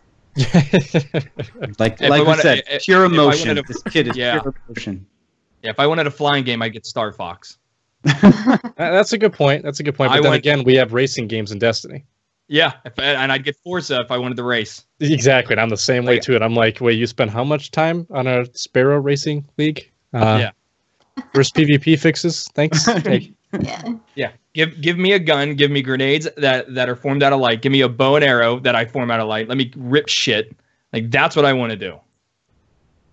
But in between, let's Or fucking give- race some sparrows. Yeah. Or give me guns on the Sparrow, so as I'm going to the next destination to kick ass, I can kick ass on the way instead of I trying to think run they- everything over. I think they talked about that actually. I think they found that people stayed in the vehicles too long to fight instead of using their weapons though, because the Sparrows were apparently better than the weapons they had early on. So Everybody's just doing drive-bys. So I'm actually glad we're on this talk about Destiny 2. So let's talk about last week we talked about the PvE. So let's talk about the PvP, like the current state of PvP now and how we would like to see it change in the next game. So like J-Ram, I really want to throw this at you because you're not like a PvP person. I'm not trying to throw hate on you or call you out. Well, I am calling you Shade, out. yo. No, that's Throwing fine. shade. Like you're not a PvP person. So in Destiny 2, what could bring you into the PvP scene? Boom. Sorry. No, I wanna make sure I give you a well thought out answer. Okay. So what could bring me back in? First, it has to be, and I hate saying this, but it has to be more balanced. Mm-hmm. You know, right now everything's out of whack, at least from my perspective, and I'm not the PvP person, but I think maybe my opinions may be valuable because I'm not the PvP person. So, for example, you have Titans in which you go to melee somebody and you could barely hit people because it's like they have alligator arms. Yet you got a warlock who can melee you from across the map. You know, I just don't. To me, I don't get that. yeah, it's frustrating. It's Yeah. extremely frustrating. Also, the gunplay. I have a huge issue with, and this, like I said, this is just me, with reload times. I think reload times are just too slow. I die more from trying to reload than actual engagements. So increase the reload speed, especially like on a hand cannon. It seems like it takes 3 seconds to reload a hand cannon. Yeah, right. It's times like you think Yourself some reloaded. gauntlets, baby. well, but see, that's Pubin. That's really interesting that you say. Get yourself some gauntlets. I shouldn't have to rely on that. Like, and I guess this brings me back all the way from pod or previous podcast where I said, if you wanted to be truly competitive, make everything the same. Pulse rifles, no matter what pulse rifle, it has the same rate of fire and all that stuff. No matter what scout rifle, get rid of all the perks and start from a baseline, and that's your baseline, and then build it up from there. It just seems like once again people are chasing only the same things over and over again. The same problem with the Matador is now with the Wormwood / Icebreaker. Why? Because they didn't really fix the special ammo economy. They didn't really fix it. All they did was completely obliterate it. So now people are finding workarounds about that. So once again, it's one of those things where it's like, I can't truly be competitive unless I go out and play the Nightfall and hoping that I get this Icebreaker so I can always have sniper ammo if I want to be a sniper. Or I run the Wormwood and No Land Beyond. So to me, it's just like, it's the same argument over and over again. It's just we're talking about different guns, but it's the same exact argument. And in my mind, isn't that the definition of insanity? Doing the same thing over and over again and expecting different results each time. You know what I mean? So Yeah, I get in order to really drag me back into the PvP scene, number one, connections got to be better. I think maybe that's a problem though with the dwindling with the player base getting smaller because of the length of the game. You know how long it's been out, and just make weapons more viable as far as like some sort of balance, or give me something where, you know, I know if I go into this encounter, I can at least have a chance. You know, and just player builds. Like I said, the Titan arms are crazy. They're alligator arms. They're supposed to be the slowest moving, highest But yet armor. they're the fastest. Yeah, yet they're the fastest. Ninjas skating all over the place. You know what I mean? Like he's like he's Nancy Kerrigan or whatever. Like I call it Ricky Bobby syndrome when I get a Yeah, good there skate you out. go. You know, there's a lot of variables and a lot of factors that I've never ever seen in a PvP before. Therefore, I feel a bit overwhelmed. Which Yeah, I don't think I've ever heard that before. Anybody ever say that? Like Call of Duty is pretty much standard. You know what you're getting into. Yeah. However, with Destiny, there's so much. And for someone like me, like I said, who's not a PvP person, I go in, I get wrecked. I'm like, well, yeah, piss on you. I'll go back to shooting knights and shit because I feel powerful doing that. PvP, I don't.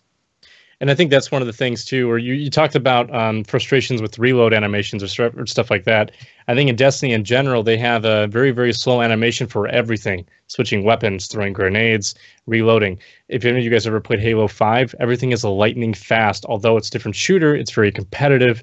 Everything is super quick. You're not waiting on miniature buffers between actions. You're just doing things at your own pace. You're not forced to play at a pace. You do things at your own speed. Whether you're really good and you can do 75 different actions at once, or you're struggling to get into first-person shooters and you're doing 3 per minute. It doesn't matter. You're not limited by the game's engine. You do what you want, and that's what's really cool. And in Destiny, I got to wait 1.5 seconds to reload my hand cannon. I have to wait for my grenade to fully throw. I can get caught in the middle throwing it. It doesn't actually appear. Or you get caught in, limbo where your sprint lock, kills you. And oh my gosh, I could talk for days on sprint lock. So I'm going to shut up now. But it's funny. It's funny what you said though, because what you said rings bells for me, which is it forces you to slow down. It forces you to play a certain way. Exactly. Where I don't want, you know what I mean? Like I'm sitting there hitting the controller. I want to aim and I want to throw my grenade real fast, but I can't because the game's just not as fast as what my brain and hands are wanting to do. Exactly. And being limited by the game. And that's why I like Call of Duty. If I'm PvP, I go right to Call of Duty because I can be that fast. Here I have to slow down. Exactly. So Alicia, what are your thoughts on what J Ram said? And how would you like to see the game change? Well, the PvP side change. PvP side. I agree with everything you said, J-Ram. My big problem too is connections. I really hate the connections in the game. Especially, we ran into that today actually, but I don't know what else I would change. The only reason I started playing a lot of PvP was because of Trials and the gear. I don't really know how much of it works, so I can't really give any suggestions. But you're really good in the Crucible. Like, your KD is she just, does rip, wow, dude. Yes. See, yeah, the only reason I practice is so I can get the Trials gear. I'm still trying to get the full set. So, I don't know. I just adapt to whatever it is. And when people are so mad about one thing, I'm just like, well, I'm going to play it this way. But I can understand when you say not everyone wants to play the same. And I understand that. So, So what I'm getting at is that J-Ram, you want the game to be like COD, kind of, where it's like, well, no, I'm not. Like, I'm not saying I want it like COD. I want to be able to play the way I want to play.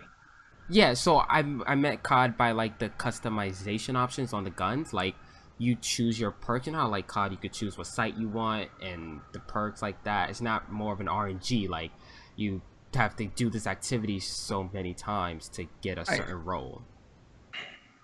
I mean, yes and no. I see. I mean, don't get me wrong. I like in COD that you can pick your own scope that you want and your own perks on the gun, whether it's faster reload or long barrel or something like that. But at the same time, what makes Destiny is the fact that it is this loot and shoot type game, and you're excited when you get that one LDR drop, and you're like, oh, I hope it has what, you know, the long view and ambushes, which are the scopes I love and stuff like that. And it's depressing when you don't get it, and it keeps you playing. What I'm saying is, I hate it when the game forces me to slow down, or it makes me do things that I don't want to do. I'm trying to think of like a really good example of that, which I want to say would be in the Taken King raid when you're fighting when you're fighting what's his face? Who's the first one? War Priest. Okay? It's action, and then you stop and you shoot at this target. Now, like I said, for teaching people how to raid, that's a great raid to start with because it teaches them how to do it. But I hate it when they slow you down and it's like, okay, now you have to stop, aim, and shoot, and you don't do anything else. Like, I hate slowing something down because I'm always constantly thinking, what's my next move? And I can't get to the next move until the first move is completed. And I hate that. So I want it sped up. So when they were describing D2, they kept using the word catering, or words catering to the casual player. So what could that mean in terms of PvP? Will it be like COD? Will they definitely take out parts of the RNG where it's like set roles now? Like I don't know what they could do.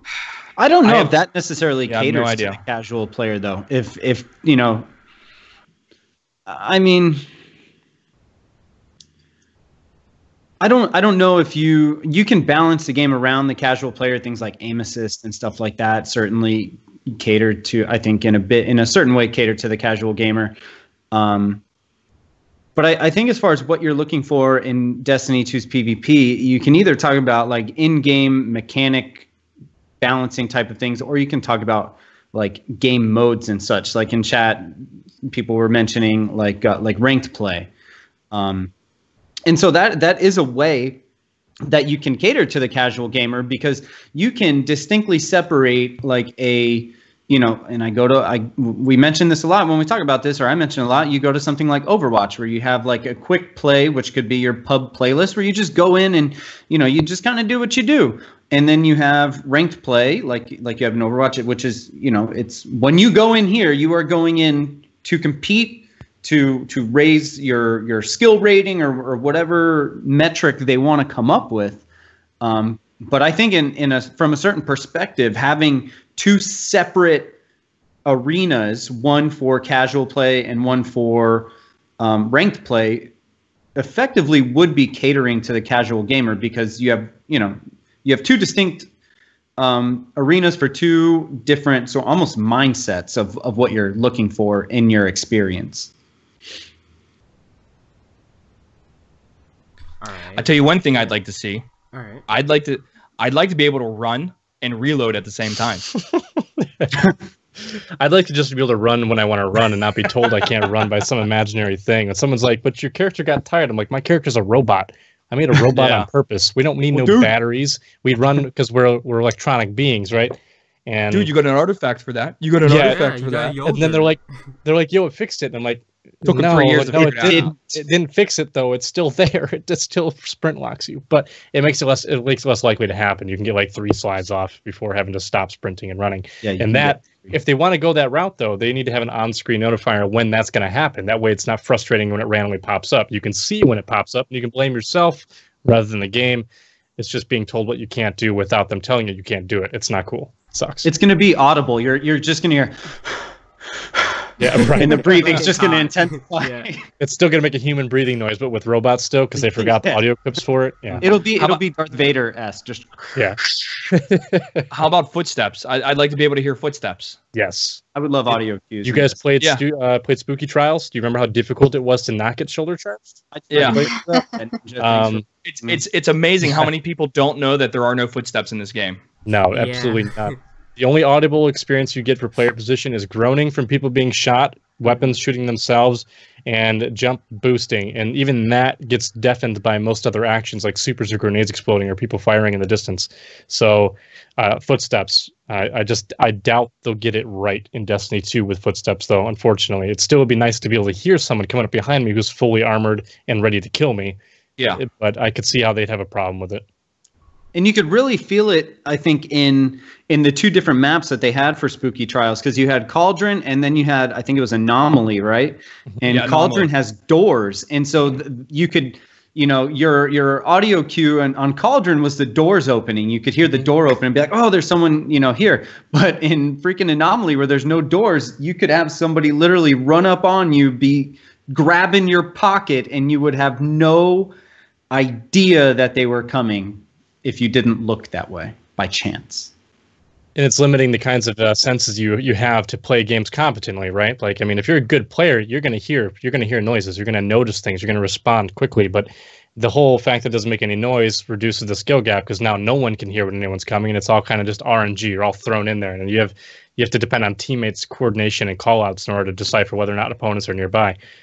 So frustrating. And I think it really showed in the data as well, because it was an exorbitant amount of unique accounts went flawless that weekend. Like, it was a huge number of I think even in particular, like, people going flawless for their first time ever. Like, there was a huge spike that weekend, because I think there was just so much RNG thrown into that pot that, it really lowered the skill gap. Well, they also got rid of the highlighting the person that killed you. So when you died, that was it. You couldn't see who killed you, and then hey, you got a guy coming to your left. All right, he's about to go through the doorway or something. That was gone. So it really made one-on-one encounters that much more important now. And it kind of felt like, any of you guys ever played any Call of Duties? Like, I played some competitive stuff for game battles, and when you get to a competitive edge at that skill level, you're calling a play in the beginning of the round. You're telling your teammates, I'm going here, I'm going to look here. If you don't, if I die, someone's there, right? Yeah. And with that, you could kind of do it that weekend with Spooky Trials, because radar in this game is extremely important. It tells you where enemies are from 20 to 30 feet away, and you pretty much, once you know they're there, you know they can only come from one or two locations, and it makes it a lot easier to estimate your gunfight before it even happens. And without it, like you said, people would get tossed in this RNG pot, and you could win by your gun skill, not because of their radar skill. You know what I mean? Yeah. So I do just want to go back to an earlier point, just to say that I think Ninja said something about that you would like to see an on-screen notification about the sprint lock. Yep. Well, I would like to see in D2, I really want the UI team and the sandbox team to actually work together, because I feel like in this current game, they didn't really work together, right? Because you could see that with certain things in the game, like they communication was bad there. And going back, do you guys think we're going to see Festival of the Lost again in D2? You guys absolutely. Bring that back? Well, of course, it makes money. Yeah. It makes money. Of course, you're gonna see it. Yeah, I think they're gonna keep the live team for D2. I can expect that. Yeah. I would like to get real opinions from people, not fanboys, about all the money they spent on those boxes, and now all those things are available for purchase. Like, you can pick what you want now. And I remember other streamers, and I'm not gonna point the finger at anybody, but they spent $100 here or $200 there, and now it's like at the very end they're like, oh yeah, well, if you wanted that Mighty Multi-Tool ornament, you could buy it right now. I don't know about you, but if I would have went through $100 for a chance to get it, and then all of a sudden they tell me later on that here it is, you can buy it now, I would be pissed off. I mean, majorly pissed off. That's bullshit. Yeah, it really is. Yeah, I can see how that could be frustrating. I think it was their last attempt at trying to find players who had an extreme amount of resources and give them an out to spend it on. You know what I mean? It's kind of like Motes of Light at one point. They didn't do anything for us. You couldn't break them down for experience. I literally had like 3,000 of them, and I had no point. I'm like, what am I going to do with these? Or I had 1,000+ Trials Passage coins that now I can exchange for Motes of Light, which then I exchange for other things, and it just ends this never-ending exchange of stuff for an economy. But I think it was their last attempt to just give some sort of value to an unimportant system. You know what I mean? Yeah, it's just like I just remember hearing people spending all that money, and then it's crazy. They didn't even get what they wanted, and now Bungie releases it and says, well, here it is, you can purchase it, and on top of it, it's not going to the next game, so it's game over. So all that money you spend for that little ghost, which I just got in a Nightfall for free, you waste it. A lot of that. I mean, listen, there are plenty of people who I'm sure shoved a shit ton of money, but I feel like a lot of these streamers, like it makes it in a certain way, it makes for good content if you can open it up. Oh, look, I got this ghost, and like opening them up, like there's a certain value to it as a streamer. I don't agree with it, but I can see the argument for it. Like, even no matter how big or small of a streamer I ever am, you wouldn't see me dropping $100 into loot boxes. And that's how I am too. Yeah. Well, but here's the slippery slope that you need to be careful about. There are Call of Duty, Activision Call of Duty streamers that Call of Duty will give them COD points to do this, to do these, to do live unboxings. Yeah. Yeah. Oh yeah. And then you get these 13-year-old kids that are like, oh shit, whatever, XYZ streamer got this cool thing because he had 50,000 COD points that cost him $100. I'm gonna get my mom's credit card and spend $100 on this. Ouch. Clayster got it, so I want it too. Exactly. And my thing is, and like I don't want to go down this rabbit hole because I know the show's almost over. But are there Destiny streamers out there? Your big Destiny streamers where Activision said, here's 1,000 silver or whatever hell it is. Go do some box openings. Show them what we can offer them. Because all you need is that one person to show everybody else what they're getting and how cool it is. And then you are making it rain. You are throwing money at the screen. Quote Luke Smith. And that is the issue that everybody got pissed off about, or not pissed off, was concerned with when they introduced microtransactions. Yeah. Which is, how is this going to affect the game? The obvious argument is you pay to win. Yeah. That's the obvious argument. But there's an underlying issue there. And that's the issue, which is, are they giving out this free stuff so we spend more money? And to answer your question, Jay, it is absolutely coming back. For me, I like these microtransactions that we got, with the exception of being able to purchase a spark of light. I was fine with them because it's cosmetic shit. I can easily live without that sexy skin, no matter how cool it looks. It's not going to help me win. So it's more like pay to look sexy, not necessarily pay to win, because nothing that you can buy will actually help you in game. Except, well, kind of the icebreaker scope. The icebreaker skin does make the scope a little bit less busy, but that's debatable, I guess, on how much that might help you. But like, so long as far as microtransactions, so long as they don't ever become like legitimately pay to win, you can put whatever the hell you want and make your extra money. It doesn't bother me personally. But if there's ever a time where you can purchase a gun or something like that, that's when I think the line has been crossed. And that's what, especially if it's good. Yeah, exactly. Yeah. If Icebreaker was behind a paywall, oh my gosh, like in the street, right? Because you know what, me the Mr.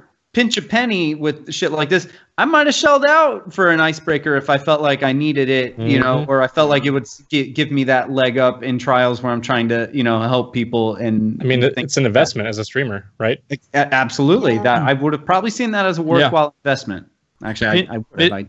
Mr. Pinch a penny, you got your TV on top of a 56K modem box. They don't even make 56K modems, bro. That's like, when you plug in your phone cord, it's like. Don't hate, dude. Don't hate. Yeah, pinch a penny. Listen, I didn't even buy a chair here in Arkansas. Okay, that shows you how much I pinch a penny. I'll sit on the fucking floor. Hey, you know what? You gotta do what you gotta do. And then you use toilet paper as coffee filters. That was the end of the world comes on. I'm gonna go hang out with him because he's got the plans. He knows what's up. Yeah. But if it makes you feel better, before I met Molly, I didn't even have like bed sheets on my bed.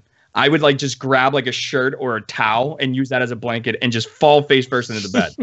Mind you, I'm already working at a university and everything. Like, I had the money to go buy it, I just didn't. I thought that was college life. Oh, she came over and I'd never seen such disgust in a woman's face. Hey, baby, you want to come home with me? Well, she told me she's not coming back until I got bed sheets. Let's go to your place. Okay. Oh man. So I do have just a few more questions, and they're really quick questions. Age of Triumph, we've played all the raids. Which raid has the best armor? I did ask this question on Twitter. I got a lot of vague answers. So I'm going to ask you guys now. Which raid has the best armor? Alicia, start off with you. I love the Vault of Glass armor. That's Vok, all right. my favorite. Check. Vok, all right. Pubin. So when they did the whole fashion show bullshit, I was like, man, that Crota armor is. But then I got it and I saw it out in the wild. I'm like, it's really cool and all, but it's just not very practical. That Vogue armor is. But I bagged myself some of that Wrath of the Machine armor with the new ornament. And it's a real toss-up for me now between the Vogue and between the Wrath with the new. It's like the kind of pixelated digital ornament. It's really freaking cool. So it's definitely like a toss-up between those two that, depending on the day that you ask me, my answer will change. Depending on the day, yeah. I do like the Wrath of the Machine armor a lot. All right, Ninja.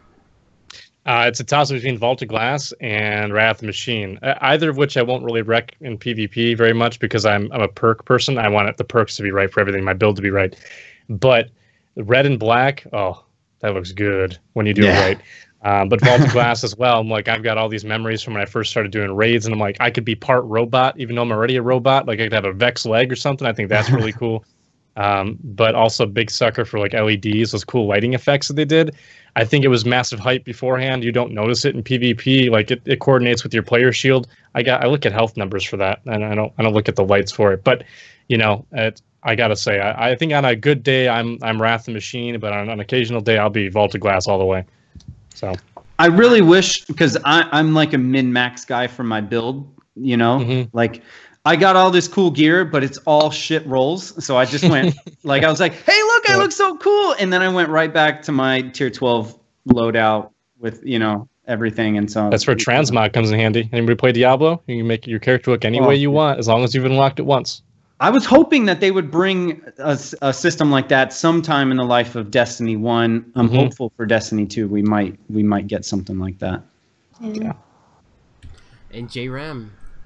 All right, nobody picked picked any armor pieces. If you can. Yeah, nobody picked mine. I love the Taken King armor, especially when you apply the ornaments on it, because the ornaments just show light cracking through the armor. And when you look at your Guardian, if they're just standing there and you're just like breathing, and then you see the light being exposed, and then it goes away, they're being exposed, you look like you're ready to burst into a big ass flame of something badass. Nice. Like, I love it. Absolutely love it. Second favorite is the Vault. Crota, I don't like that stuff at all. I think you look like a jabroni. Don't worry, that is not a mean word, guys. Jabroni's good. Yeah. It doesn't matter what you think, Jay. Pubin's gonna give you the people's elbow. Oh man. All right. But yes, I think the Taken King armor is dope. I'm sorry, Jay. Go ahead. I just want to close. No. I actually haven't the seen concluding really... sentence. Yeah. Overall, I think they did a really, that. really nice job with the armor. I was really impressed. I was all over Twitter about this when they did the,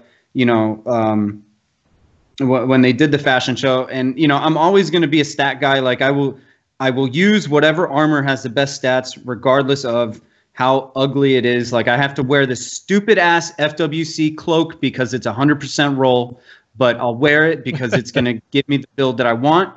But I think they did a really solid job creating these new ornaments and going into Destiny 2. Like I think that the bar's pretty high now for what we should expect out of armor sets or raid armor sets in particular. So just overall, I think they did a really, really nice job spicing it up and making it worth grinding for if you're into that. So do you guys think Age of Triumph was a good ending to this game? It's a good way to end this off. It's not what we all wanted, like a nice cutscene or something showing the Cabal coming, but do you guys think this was a nice, good last live event to... Yeah. Pubin. Yeah. I would say probably 85+% of my time in this game has been in the Crucible, or in trials or regular Crucible. The vast majority has been in PvP. However, I really do enjoy raiding, and getting to go back into the old raids, for me specifically Vault of Glass, it was super nostalgic. I had an amazing time jumping back into them at current light, getting those feelings of going, just all those memories from the last 3 years of doing these raids, even going back into Wrath of the Machine, with my group, we're a whole bunch of PvPers who tried to get world's first in this raid and stuff. And even going back into something as recent as Wrath of the Machine was really nostalgic and fun. And to the point where one of the guys in our squad even kind of got a little emotional at the end of the raid. And a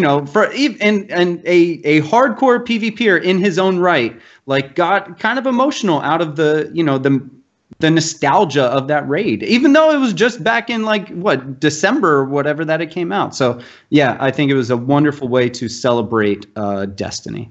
I enjoyed it. Nice. J-Ram. Yeah, for me, arguably the best content in the game is the raids. It's nice to end it with the raids. I just wish they changed them up just a little bit more. That way, you could still do everything, but to piggyback off of Pubin, it's very emotional. Not in the sense that I'm going to sit down and start crying and theoretically hugging theoretically hugging all my clanmates. But before this game, I was never in a clan. I never did anything like this, which is a podcast, or never even thought that I would make raid tutorial videos. So this game completely changed my outlook on certain aspects of my life. Same. So it's awesome. For D2, I want more of it. I'm addicted now. It's like a cell phone. I didn't need it before. I don't need it now. You're just addicted dick. to it. Okay. I can't wait to see you down at Guardian. I'm gonna walk in that room and do the exact speech that Enzo Amore does, and then I'm gonna just do something crazy. You know what I'm gonna do? I'm gonna suplex you. But I'm going to hold you up in the air so you can see your destiny directly below you, and then just jackknife you into the ground. Do you know how, I must talk a lot of shit to my friends, because do you know how many people have said, I'm going to punch you in the dick at Guardian? Well, no, you just have that face that I just want to punch it. Oh, man. It's your face. It's not you. I hate your face. And I hate your bald head. It sucks. I hate bald people. Listen, we're gonna compare bald heads at Guardian Con. We're gonna have the hat off right now. We're gonna have a booth. His is much shinier than Guardian Con, I think that's the lighting. You can touch both of our heads, and you get to. We'll have a cover, right? So you don't know who's who. You can touch our heads and then place a blind vote, and then whoever wins has to buy the other one a shot at the bar that night. I'm game on. Game on. That's a good competitive thing. All kidding aside, Pubin, I love you. Yeah, fuck yourself. Arguments and then love. I like it. It's a love-hate relationship, just like Destiny, man. Yeah. Yeah, right. Yeah. Oh yeah. Alicia, wait, what were we talking about? Thoughts on Age of Triumph. We got really off track here. Yes. Wait. Yeah, good ending. Yeah. Yes, I thought it was a great way to end Destiny. I got all my friends came back to play. They've been playing Destiny, but been on Overwatch mostly. People that I met in year one, we got to revisit all of our memories going through the raids, all the glitches with Crota. Even though it's the easiest, it's one of the glitchiest ones we've encountered. I don't know, it just brought back so many memories. This game has been such a big part of my life ever since I started playing, so I really enjoyed it. I cannot wait to see what comes in D2, all the things we're going to be doing. It's going to be fun.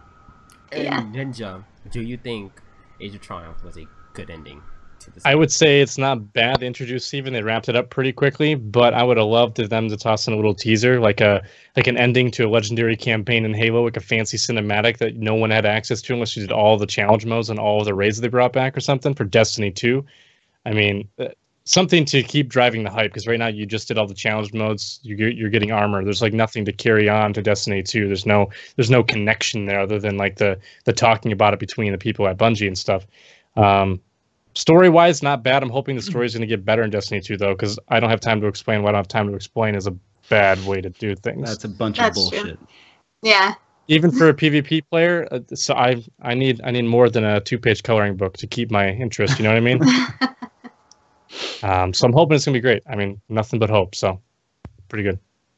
I still have a bold prediction that something in game is going to come or happen before D2, like a true lead into Destiny 2. I feel it. hope. Something. It's a super short quest or a cinematic that's just going to appear one day or something, and it's going to be the small lead into the tower getting. We all get to play the bombarded. Cabal in PvP. That's it. Just giant shields everywhere. Oh my god. That would be so Ryan much Shi fun, game though. mode. Oh. I mean, I've honestly, seen it'd be the fun to Reddit play as post already. any enemy class in Destiny. It'd be fantastic. But you know, maybe a horde mode or something. Who knows?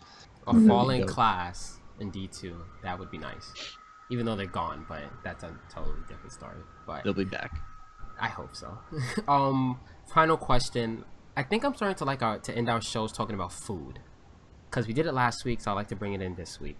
So, what are your favorite pizza toppings? Because I forgot how this started, but I was on Twitter and someone posted a picture of pineapple and ham on a pizza, and I'm like, yes, I love that, and I know a lot of people don't. So, what are your Well, favorite let's pizza start out. Let's go around. Yeah. Pineapple on pizza. Y or N? Yeah. Yes. No, not for me. No. What? I'm gonna say no to a lot of weird things on pizzas because I'm weird and I have a taste bud of a 10-year-old. So can't do Same it. here. You're- I'm gonna go with yes. Yes. And this I is will what Jalen also likes. go with yes. Yes. So I know Oh when we're my- having at Guardian Con. I know we're having Guardian Con. I know what I'm not gonna be hanging around with Guardian. I'm just kidding. I will slam some pineapple Yes. and bacon or pineapple and ham pizza. Yeah. However, Ooh, even- I think even my favorite pineapple and chicken. toppings are chicken, spinach, and sun-dried tomatoes. I never had. Oh, he's fancy. Mm, Mm. I'm fancy, huh? That's what I. Which go is for. weird because I do live in New York, so you would think of how. Isn't it New York? I'm in New York. That's New Jersey. That's New Motherfucker. Jersey. Oh no, sorry. I've never been up in that region, so just go off So, what I see on, funny on the TV. story. Monkey Slapper. He's a Twitch streamer here at DTR. He sends me a tweet at like 3 o'clock in the morning asking me, "Hey, you are a New Yorker. Do you know this guy?" I'm like, no. I'm. You It live was in New weird. York. It's only Yeah, one- it's- There's only so- 9 million people that live there, dude. Yeah, it was so funny. But sorry, I just had to say that. But yeah, so what pizza toppings do you like, J-Ram? Oh, you already said it. Yeah, go. I Go. I favorite. like them all. I mean, I love pizza. It's my favorite Same. food. But it depends on the restaurant. If it's at the one place I like to go to, just double cheese. It's fantastic. Otherwise, give me meat lovers. Pepperoni, sausage, ham, hot sauce, ranch dressing, everything. hot You sauce like on a meat pizza. person. Oh yeah. Yeah, screw that veggie shit. For Quakers. No offense to them. we still love you guys. No, I don't.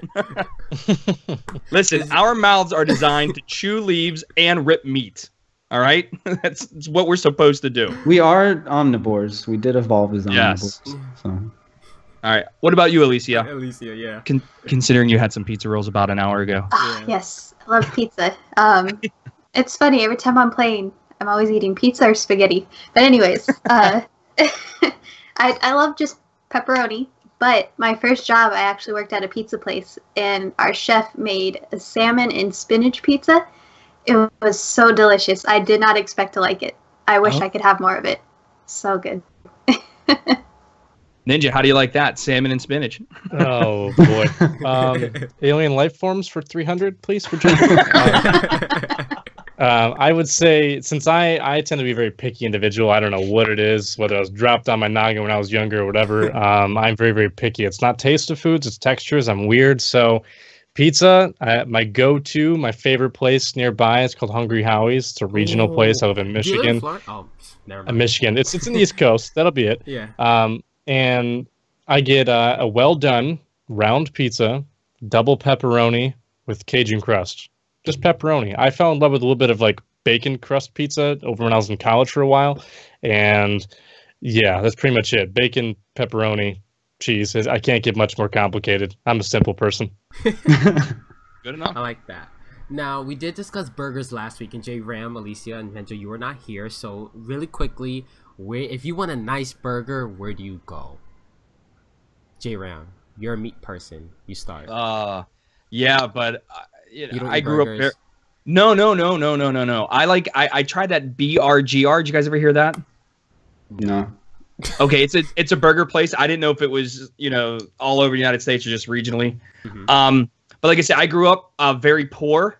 So for me, a good burger, and you guys are gonna hate me for this. I'm is a about quarter to pounder punch with you. cheese. You motherfucker. Or a Whopper. I know, it's terrible. Oh my God, it's so bad. I get it all the time when they're like, that's not a burger. But like I said, when I was growing up, I came from a single parent home with my mom, 2 brothers and sisters. We were broke, man. So going to McDonald's was like the shit. I was like, oh man. Yeah. So yeah, if I want a burger, I turn to the wife. I'm like, I'm going to McDonald's real fast. Or a Whopper. Oh, I love Whoppers with extra mayo. Sorry about that. Have you ever been to Five Guys? Have you ever been Yes. to Five Don't Guys? fucking talk Five about Guys- Five Guys, that Okay. fucking shithole. Five Guys is awesome. It's just too expensive. It's like $30 for 2 burgers. At Guardian Con, we're going to have lunch at Five Guys. It's right across the street. Okay? I'll go to Chipotle and I'll meet you guys. I eat that a lot. I live in New York, man. Jay, I will I'm always meet at you Chipotle. there, and Pubin, I will also meet you at Chipotle because that Or, shit you know what? is Like, dope. I'll go to a place where you get a real burger, like a fucking beer and burger joint where I can get a real burger where they'll ask me how I want it cooked. Burger I'm gonna King make does. I'm gonna make your you own guys alienate me real quick. I've All never right. had Chipotle, and I don't like burgers. I'm about to just leave the call before you guys kick me out. Pubin, Hey, you like what you you, like, man. you hold him. You hold Ninja. I'll There you pinch go. his nose so his mouth is open. There Alicia, you go. you stick the burger down his throat. No, Jay, I couldn't you do that. record it on your iPhone. Okay. There you go. What's your favorite Okay. food then, Ninja? Let's Yeah. let's So, get what's into your favorite the food? I'm Ninja a behind pizza the man. scenes. Pizza, chicken strips, fries. Oh, it's real simple. I'm telling you, 10-year-old taste buds, man. You real remind simple. me of my 12-year-old little cousin. Not to compare you guys, but he's like the same way. Wait, do you like the dinosaur-shaped ones too? It depends. Those are like Tuesday nights. It's my kid night. We're onesie and pajamas and stuff. Yeah. But no, I don't know what it is. I'll eat steak and stuff, but I can't eat a burger. So it's the ground up texture is just weird to me. I can't do it. I feel I'm really funky with textures too. Like I love me a good burger, but if something is weird, like sometimes mushrooms for me have that funky ass texture. I'm just like, No, I can't do it. Nope. Alicia, what about you? What's your burger? We eat a lot of fast food, unfortunately. But my favorite burger in our area is Habit Burger. I don't know if you guys, I don't know if it's just in this area, but really good. I love their onions that they have on there. They're so sweet. It's delicious. Okay, I'm I got a hungry quick- now. I got a quick question, and we, Jay, if I can ask it, it's really simple. Sure. Okay, ketchup on a hot dog, yes or no? No. Alicia, Yes. Ninja, Don't like hot dogs. good enough. Pubin. yes. Okay, I'm not making this shit up. There's an actual international society that says if you were over 18 years old, you are no longer allowed to put ketchup on a hot dog. It is oh, sorry, I hit my mic. It is legit. It's a real thing. Everybody in chat, if you want to Google it, it's unbelievable. wow. But Molly and I, we went to Chicago, Mm-hmm. and if you ask for ketchup for your hot dog and you're an adult, they will look at you funny. Wow. They're like, "You mean?" Well, yeah. They won't look at me Mustard is funny. Mustard is the condiment Yeah. of choice. Mustard and relish. I put that that's what I too. like. Yeah. Yeah. Chili, So no some more onion. ketchup. I don't like Grow up. Alan. Grow up. Nope. I put ketchup on everything. What? Heck no. I'm Yeah. not really like. I like Mashed barbecue potatoes, sauce. white rice. Ketchup. on I'm a white hot rice, sauce not guy. that I will put hot sauce on 95% of what I eat, or Yeah, like me too, sriracha. Nice. Molly brought home wings, and I'm not allowed to eat them in front of her because she says it's disgusting. So, like, she'll go in the other room because I just put the whole wing That's in my funny. mouth and just like pull it out, and it's just like bone. That's it. Oh, I got you. Oh, Boned you're over one of boneless. those, yeah. I got Oh you. man, I'm that guy. I will I'm boneless, man. rip up some wings, dude. Well, you know why Molly does it? Because she sees you doing that. She's like, man, I can't compete with that. If he ever sees himself in the mirror, she'll let me go down on him again. Okay, Cuban. I see where this is going. on that note, well, thank you for listening to the 26th episode of the Destiny Tracker podcast, guys. Thank you so much, Ninja, for joining us this week. We have fun with you, man. Thank you. Not a problem. I'm happy to be invited. Thanks for hanging out, guys. Thank you. Thank you. So, where can we find you on social media, man? Ooh, okay. Well, the mouthful being, this abysmal gamer tag of mine, this ninja _with_no_L. You can find me on Twitter with that tag at ninja_with_no_L. Holy cow, that's a mouthful. Same thing on Twitter, Twitch, YouTube, all the same. I'm on Twitch most days, literally every single day, streaming for anywhere between 4 to 8 hours. I used to stream a lot more, but sometimes it can be tough. Usually playing some Destiny, and you'll see me for Destiny 2 on launch, so I highly suggest you guys pick up the game because it's going to be badass. Oh, yeah. Alright, Pubin, is your favorite part? I know. My favorite part, now that I changed my Twitch name, you can find me on Twitter and Twitch at Pubin_games. I stream there 4 to 5 days a week, doing a lot of PvP, things like that. Also get into Overwatch. Yeah, I'm looking forward to the new Twitch program because I'm not quite to partnership yet. We're on our way there, but yeah, I'm looking forward for my personal channel to the new Twitch affiliate partnership until we build up a little bit more. But yeah, you can find me both of those places, Pubin_games. You can also find me here on twitch.tv/DestinyTrack right after we finish here. I will be doing Trials helps with Alex Auditor tonight. Now, it's a good on player. all your cards. Have fun. Thanks. Yeah, this is actually the first time I've ever played with Alex. We've been trying to put things together for the longest time now. And yeah, this will be the first time we do Trials. Yeah, you guys shouldn't have a problem. You guys will take care of it. You guys know what you're doing. I give you guys the ninja with no L stamp of approval. Well done. There we go. I'm going to put that on my resume. There you go. Alright, Alicia, where can we find you on social media? Yeah, you can find me on Twitter and on Twitch under Alicia Rose Art. Nice. And her amazing art here at DTR. Yes. J Ray, And where wait, can we find you? did we mention Alicia's Bungie featured picture? Yes. I don't know if we ever mentioned We that. did not mention that. Yes. So I mean, Alicia, go ahead and go. tell, because this was amazing. It was, and I told, it's still the background of my phone. Oh, awesome. It's still the Cool. background of Let my me phone. actually And- show that on screen, so if you guys want to see it, it's awesome. It's awesome, guys. So recently did some fan art of Cade. Took me about a few weeks to finish it because of work and school, but it got featured by Bungie, and that was so awesome. That's the first drawing I ever did, and a lot of people loved it. So right now I'm working on Zavala, so stay tuned for that. Yes. Awesome work. I love the Cade. It's just, yeah, it's awesome. Alright. J Ram, where can we find you on social media? Twitch, Twitter, and YouTube. J_Rambo9119. Easy enough. And right here on DTR Wednesday nights, right? Yeah. Yes, yeah, I do raid stuff and Nightfall stuff and all PvE related activities. Wednesday nights, starting at 6. This week I started at 7 just because I'm wrapping up things for this semester. That's it. And the songs he plays during streams is pretty awesome, so you guys want to tune into that.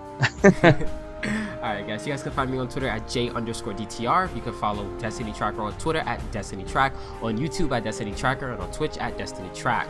We are doing a giveaway actually. We're giving away 6 snacks boxes from Level Up Foods. If you guys want to enter, the link will be in the description of the podcast, and right here in chat you guys can do the command. I think it's giveaway. I think that's the command. So yeah, make sure you guys enter that.